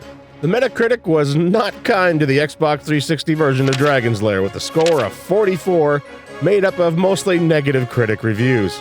The user score is a little higher, like usual with a re-release or a remaster of an older game. Dragon's Lair Trilogy got a 60 for the Xbox One version, which is fair since it contains 3 games and has several extras. Today, the animation is still superb, and even with all the options in your favor, this game is hard. But there is a feature that lets you keep continuing, so eventually you can get through it. But you still will need to memorize some moves.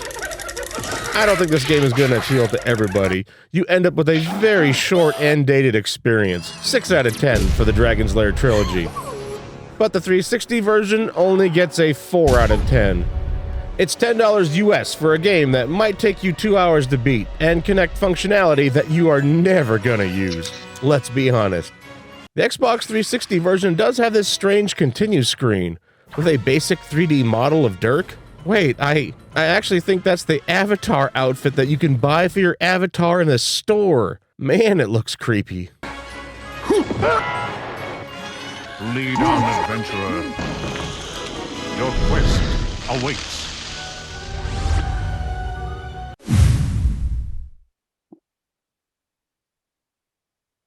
Dream Chronicles.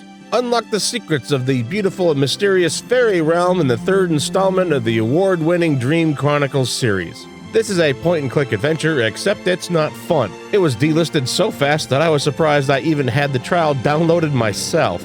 Lucky me. Fidget? Your husband's name is Fidget? Hey, stop fidgeting around in there, you'll go blind! Frickin' Fidget. Crystal Ball. Fidget's father gave us this crystal ball and told us to always keep it near our bed. Yeah, that's because he likes watching you two have sex, that dirty bastard. You use the right trigger to step in and step out of a room, but it only acts as a slight zoom. The rooms are made in 3D, but stepping in doesn't actually move you further into a room. Nor does it place you around objects to get a closer look at something. You can use the right stick to look around a room, but good God, you move in such a small area that it's basically pointless. Dream Chronicles feels like a developer that made games based around the find the hidden object, but then they used that engine to make their classic adventure game. Like there's this one scene where I click on physical animals in a room to collect them, then I place them on the window panes on the ceiling with their pictures to solve a puzzle? Like, why? Are they real animals? How do I place them on windows? Oh, right, because it's described as being a dream so that they can just do whatever they want. Brilliant! Yep, another game where everything is in a dream. What is this, like the 5th game to use this aspect so far? Francesca Rees from Official Xbox Magazine gave it a 5.0 and mentioned you can beat it in less than an hour. Damn, that is quick. I give it a 3 out of 10. What do you expect from a game that sold 626 copies in the first 2 weeks? Now you can see why it was delisted so fast.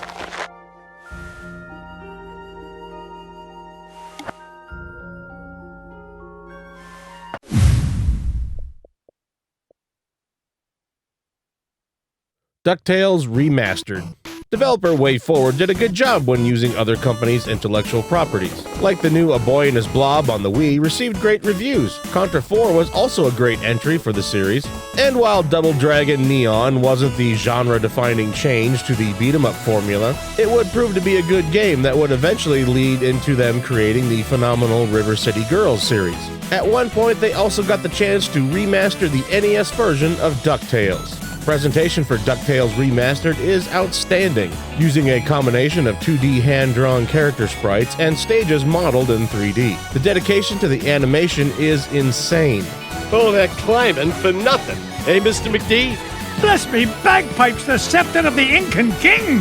The gameplay remains identical to the original NES DuckTales game, with the development team using the original levels and layouts as a foundation before expanding on them. This was kinda necessary because the original game could be beaten in around 40 minutes. That amount of time is just not gonna fly when it comes to a modern game, even for $5. Many have praised the sound and graphics, especially the fact that they got several of the original voice cast from the cartoon show to reprise their roles for their characters in the game. I wanted to see what the vacuum of space would do to my pie crust, Mr. McDuck. You're always as good as you want, my dear. There are even melodies from the original soundtrack inserted into the new one. I do have a few gripes with the game. The original game was a quick experience, but now you don't even get a chance to play for 2 minutes before control is taken away and you're forced to watch a cutscene. And this happens several times in the same level. And you can't skip them, not any of them.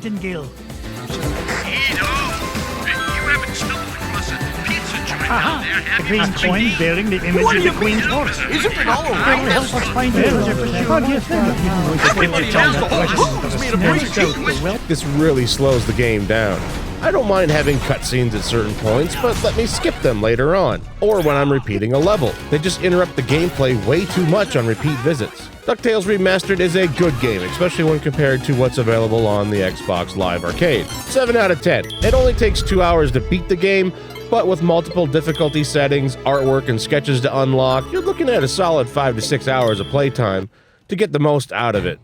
WayForward would use what they learned here in order to enhance their own properties later on, starting with Shantae and the Pirate's Curse. The Shantae series carries on the animation and music design that they started with DuckTales, and I think they are much better games. Speak for yourself, Uncle Scrooge. Yeah, we gotta get out of here. A grand idea, boys. Which treasure shall we chase after next?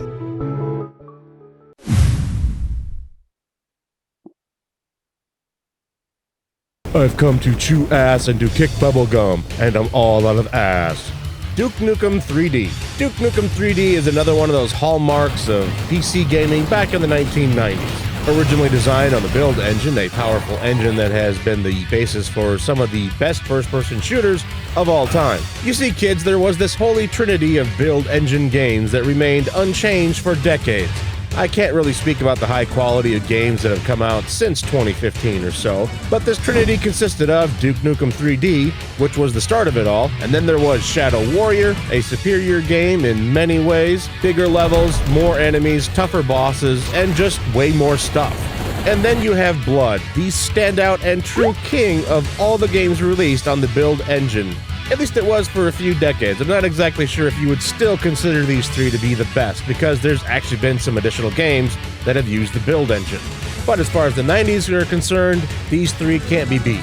Duke was a great start. Shadow Warrior improved upon the design of Duke in several areas and made more advancements. But Blood did everything that Duke and Shadow Warrior did, but better.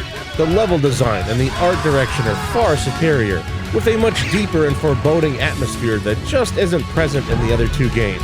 Seriously, if you like Duke Nukem 3D, then you simply must play both Blood and the original Shadow Warrior. Both have updated versions on Steam and GOG.com. Alright, so with all that out of the way, what you've been seeing up to this point has been the 360 version of Duke.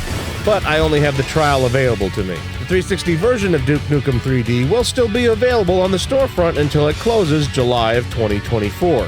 And it's not backwards compatible, so this console version will be gone when the store shuts down. Purists might want to get a hold of it, but it only displays in 4x3. And you have a slider for the screen size, which is odd. I ended up getting the 20th Anniversary World Tour Edition on newer consoles. So most of this footage will be from that game. The World Tour version that I'm playing on has the original 4 episodes, LA Meltdown, Lunar Apocalypse, Shrapnel City, and The Birth. And you also have a brand new Episode 5, Alien World Order, made just for this collection. The Rewind feature returns, which was introduced in the PlayStation 3 and the Xbox 360 versions, and you can still save your progress at any point. There's also developer commentary, which is actually kind of interesting, and it uses those little floating icons spread throughout the maps. What originally made Duke Nukem 3D stand out was the revolutionary interaction with the environment. Every other shooter or 3D game at the time had repeating nondescript walls with bland floors and ceilings. Nothing looked like recognizable modern-day places or architecture. Duke Nukem 3D, however, had a movie theater with rows of seats and a projector room. You had a strip club with a dance floor, a bar, tables, and chairs. And you had apartments with furniture and things on the walls. In 1996, nobody else was doing this. This was awesome to play. Your face, your ass, what's the difference? The map designs are very strong, with only a few weak ones. There are a lot of nice moments, and Duke's one-liners are priceless. The new Episode 5 has way more detail in the environment and more enemies than the original ones. This version gets a 7 out of 10. Some things work, but some are missing as well. The World Tour Edition isn't the ultimate collection that it could have been. This version also goes by another name you may have heard. The Cursed Randy version. The Cursed Randy version. You want to know why some people call the 20th Anniversary World Tour Edition the Cursed Randy version? Because they cut out Sunstorm's work. You see, 2 DLCs were officially packaged in Duke Nukem 3D Megaton Edition, Duke It Out in DC and Duke Caribbean Life's a Beach. Sunstorm has made DLCs for other very famous FPS games. They developed Cryptic Passage, which can be found in the newer release of Blood, which is Blood Fresh Supply, and they also developed Wanton Destruction, which finally saw an official release many years later and is packaged with the newest version of Shadow Warrior, Classic Redo. Or it basically includes a free upgrade to the Classic Complete Edition, which has both expansions. But Duke It Out in DC and Duke Caribbean Life's a Beach was not included in the World Tour version.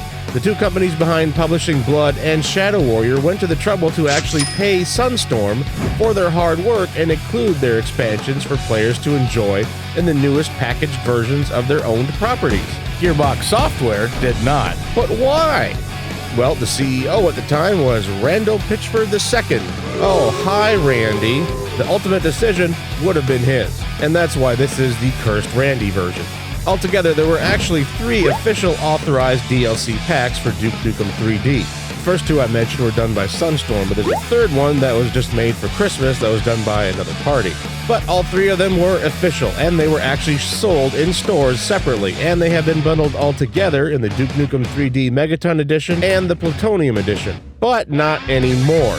Leading up to the launch of the 20th Anniversary World Tour Edition, all other digital versions of Duke Nukem 3D, and including the DLC, were removed from existing digital stores, including Steam.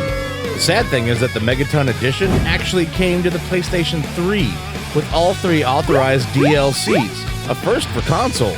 But thanks to Grease Boy Randy, it was removed from PSN like all the other versions of Duke Nukem 3D around December of 2015. I looked for it on Amazon, but it was a digital-only release. There is no physical version available. So at least now you know the content did make it to consoles at least one time, so why couldn't we have it as part of the newer game? I don't know.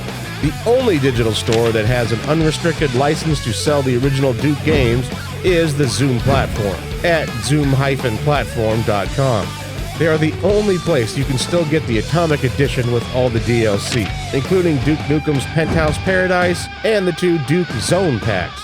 They do have occasional sales, but these are only $5.99 each. Those interested might actually want to check out the Zoom platform. They have over 600 games on their site, including about 25 other titles from 3D Realms like Blake Stone and Biomenace, and a few of them are completely free. And there are several games that you can't find available on other digital storefronts, like Postal 3. So it might be worth a look if you want to get some of these older games. Sunstorm Interactive would go on to eventually develop Duke Nukem Manhattan Project. Well, speaking of a segue,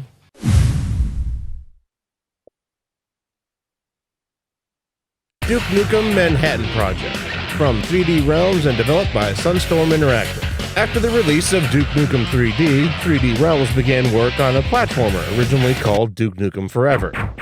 This was going to be a side-scroller in the same style that would echo the design of the very first two Duke Nukem games, on DOS, which were also platformers. This version was eventually canceled by December of 1996 so they could focus on working on a proper sequel, and then they decided to reuse the name of the canceled side-scroller instead. Something tells me this won't pass any safety inspections. Duke Nukem Manhattan Project is a return to the 2D gameplay that started the series. This has often been called the last great Duke Nukem game.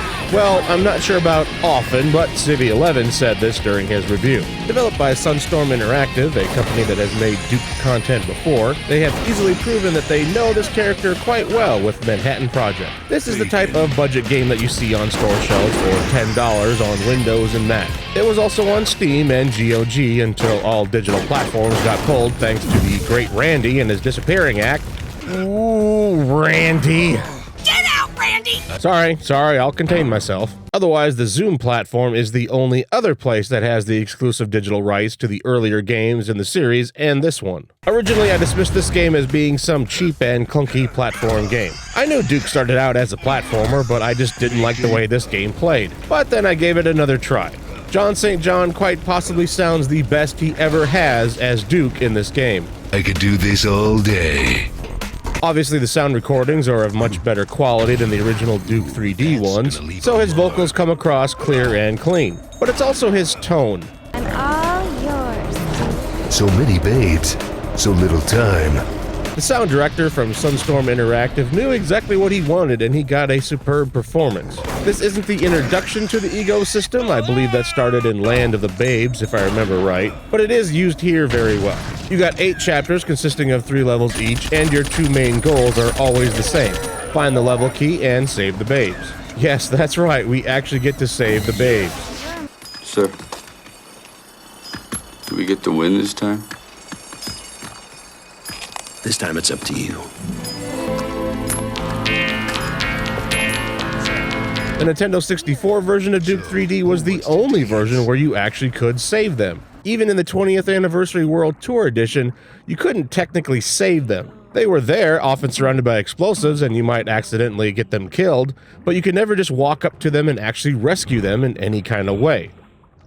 So it feels nice to be able to finally save them once again. Ooh, careful with those things. Duke Nukem has some great lines.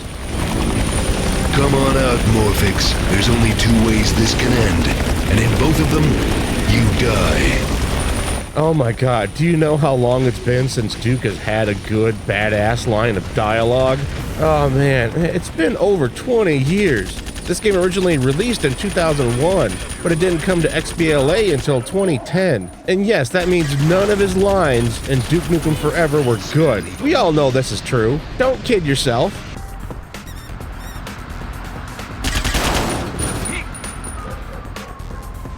Oh, hey, Cindy. My ears were burning. Oh, hi, Cancer Mouse. How do you show up in a video game on screen, then you suddenly appear next to my monitor? Oh, never mind. You're just gonna tell me it's through the magic of portals again. I'm putting too much thought into this. Hey, lard ass! Has anyone told you you're like an annoying crying baby on a plane? Nobody wants to say it out loud, but half the plane wants to throw you out the window, while the other half just wants to punch you right in the face! Oh, hey, little Billy. Damn, that was a rough one. Why do you always insult me when you make an appearance? I'm not insulting you, I'm describing you. Anyway, but Stryker, where did this glowing rat come from? And why does he call you Civvy? Oh, I was held at this, let's say it's a correctional facility, and there was this rat that would come and visit us inmates. We didn't have proper names, so they designated us by the floor we were on and the room number. I was Civvy 17. spelled CVI, which was floor 106, and I was in room 17. I heard about this somewhat famous guy on floor 105, but I never met him. So this racist rat just shows up sometimes? No explanation? It's only ironically racist. How can someone be only ironically racist? You're just creating an environment where the racist guy can keep being racist, but as long as he says, JK, don't be mad, then he gets away with it? Well, I was able to escape, but it was not a happy experience. I don't talk about it much. I just guess the little guy followed me home. Well, I just wanted to talk about the special guest in this postal expansion. Oh, no, this isn't a postal expansion. It's Duke Nukem Manhattan Project. And this is Little Billy. I'm not his kid!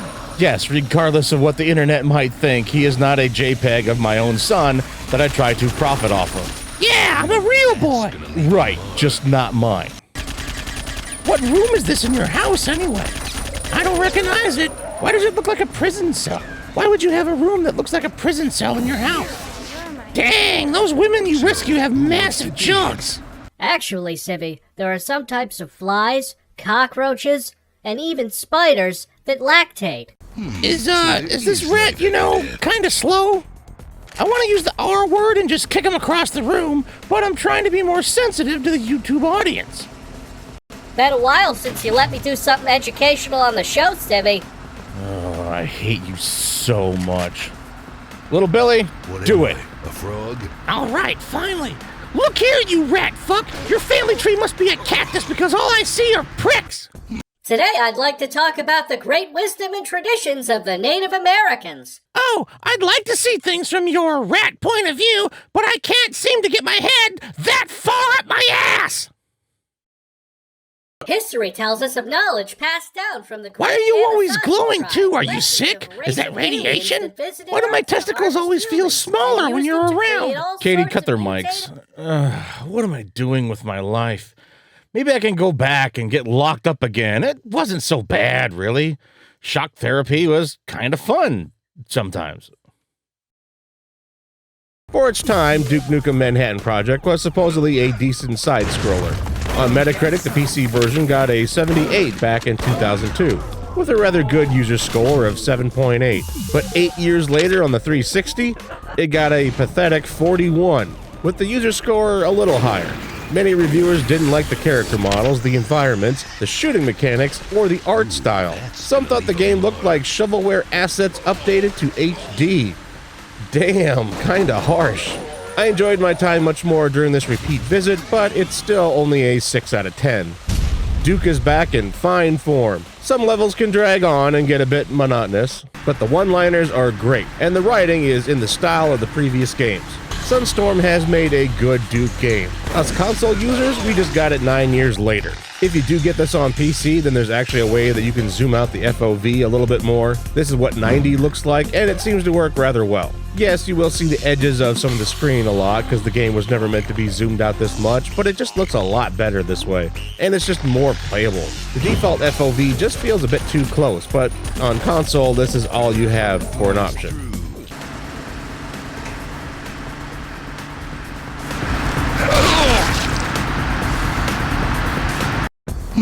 So there is life after death.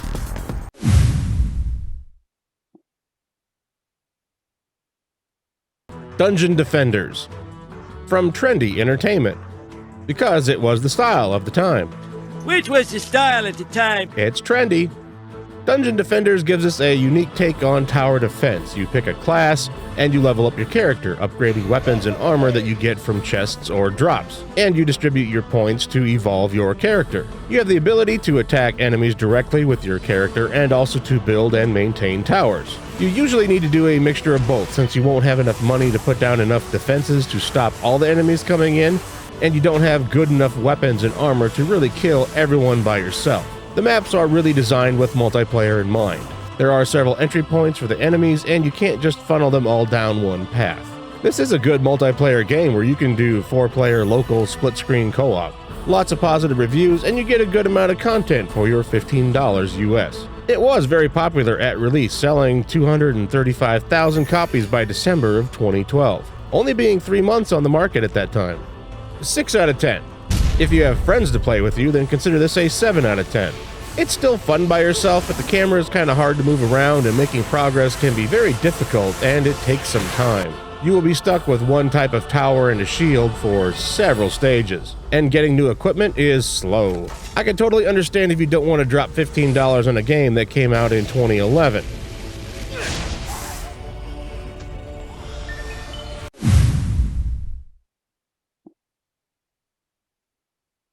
Dungeons & Dragons, Daggerdale. This game has been best described as oversimplified garbage. On Metacritic, it's only a 47 and a user score of 5.0. This game has a large number of negative reviews.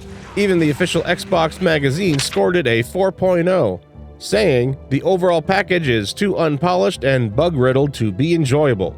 There is no customization of the race or classes. You only have 4 pre-made characters to choose from. You don't get to adjust their stats, appearance, or even the gender of your character. You can select a few abilities, but that's it. Are you tired of the standard white human male fighter? Tough. Do you want to adjust the race or class of the male halfling wizard? No deal. Why couldn't my male fighter just be made to carry a staff? Go fuck yourself. I mean, sure, you'd have to adjust the animations a bit, but not having any kind of customization really hurts. Enter player name. Ooh, give me a minute. I need to think of something clever. There. I want a Fukalot. Perfect. I am just one big child, aren't I? The camera is a bit too close, but you can raise it up, which makes it easier to see your surroundings. There are moments when you can see really bad screen tearing and the frame rate stutters considerably. And sometimes the game just blatantly skips ahead about 2 seconds. I don't know if I recorded it, but it does happen in combat sometimes, but not always. And you can take a good amount of damage when it does happen in a big group. Dungeons & Dragons Daggerdale isn't a bad game, but it is underwhelming. 4 out of 10, below average. Other reviews mention that this was $15 at launch, though it has been reduced to $10 if you look for it in the store now. The co-op mode might be still worth a look today, but I don't see the point in playing this, especially over 13 years later after its release. The Metacritic scores are very low across all platforms. Top-down action RPGs are plentiful nowadays, and you can find much better offerings. Skip this one.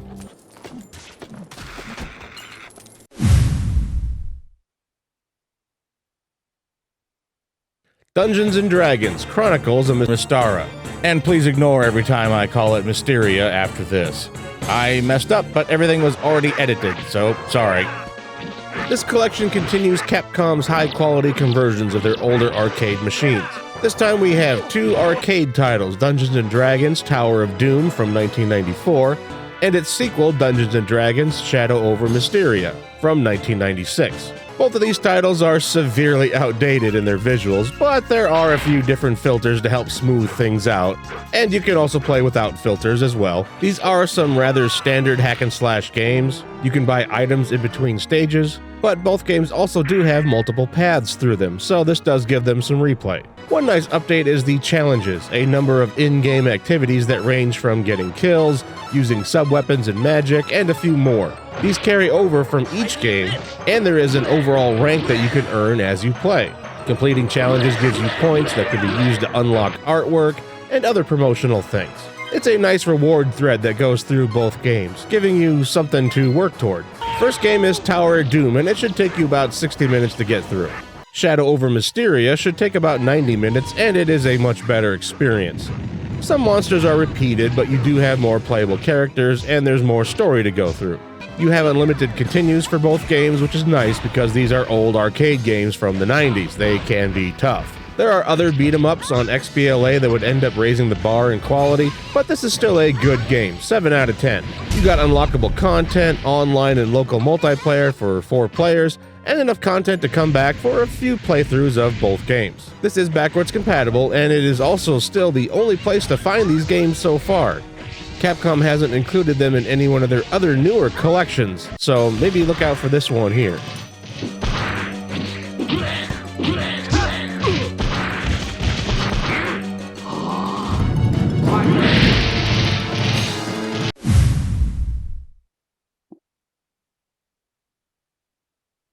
Dust, an Elysian Tale. This is a rather impressive XBLA title. I really haven't had the time to mention this every single time, but when you're developing a $10 to $15 game, you usually don't have the budget for fully animated cutscenes, voiceovers, and lip syncing. You have probably noticed that we have looked at many games that have had limited animation during their cutscenes. Usually just static images with some voiceover, and sometimes you don't even have the budget to even hire voiceover actors. So when you run into a game that can afford all three, it really stands out. I'm sure that it helps that Microsoft Game Studios published the game. You got a dark and brooding main character, a talking sword, a cute sidekick. Oh, it must be an action RPG. Me? I'm Fidget. Another character named Fidget? Really? What are the odds? Oh, and he also has amnesia. Well, Mash the buttons! Do something! it's really a shame this game isn't backwards compatible. The game had 1.5 million downloads, but it was free on Games with Gold for a month. For $15 US, you get a good 12 hours of gameplay, with more if you want to do everything. 8 out of 10. With high production values, and there is a good amount of appeal to the story. A great game on 360. Definitely one to get if the store is still open, otherwise I'm not sure if it's available somewhere else. Francesca Rees from Official Xbox Magazine gave it a superb score of 9.5. I've mentioned her name a couple of times now, and you might be wondering, is this the same Francesca Rees from Ultra Game Players magazine? And yes, it actually is. Game Players was one of my favorite magazines back then. She worked her way up to editor-in-chief on the Official Xbox Magazine and was there for several years. Good for her. Fun fact, you might actually recognize Frank O'Connor from 343 Industries, who also worked on Ultra Game Players magazine decades ago. Small world, huh? I have fond memories of several of the staff back in the day, so it's nice to see them still working in the industry today. Or in magazines that were like a decade old now.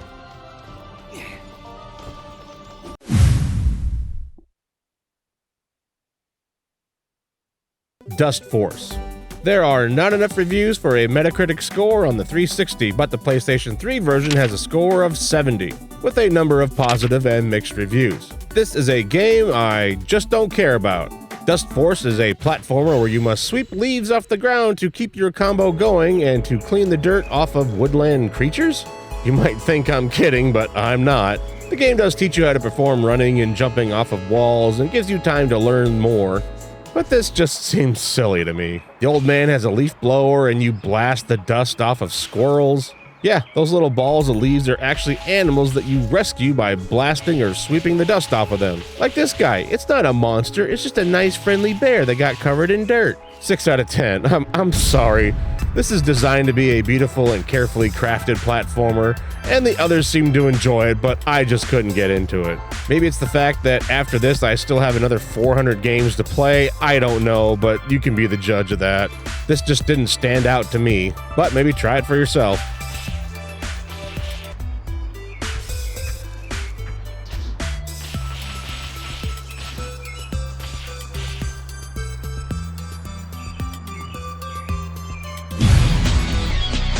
And that is the end of part 2. Thank you so much for watching once again. I wanted this to be a deep look at the XBLA service and for it to be a great time capsule for those that were there back around 2005 when all of this started. And I also wanted to make this for those that never got to be there when the service was available, just so you can see how fun it was back then. I still got a lot of games to go through, so let me get back to work. The next video in the series will show up on the upper left side of the screen when it becomes available. Feel free to come back here to keep checking, or just go to my channel to see when it arrives. You can check out the full playlist for the entire series on the bottom right. You will eventually find audio commentaries there as well. Keep checking back for the next part, and thanks for watching.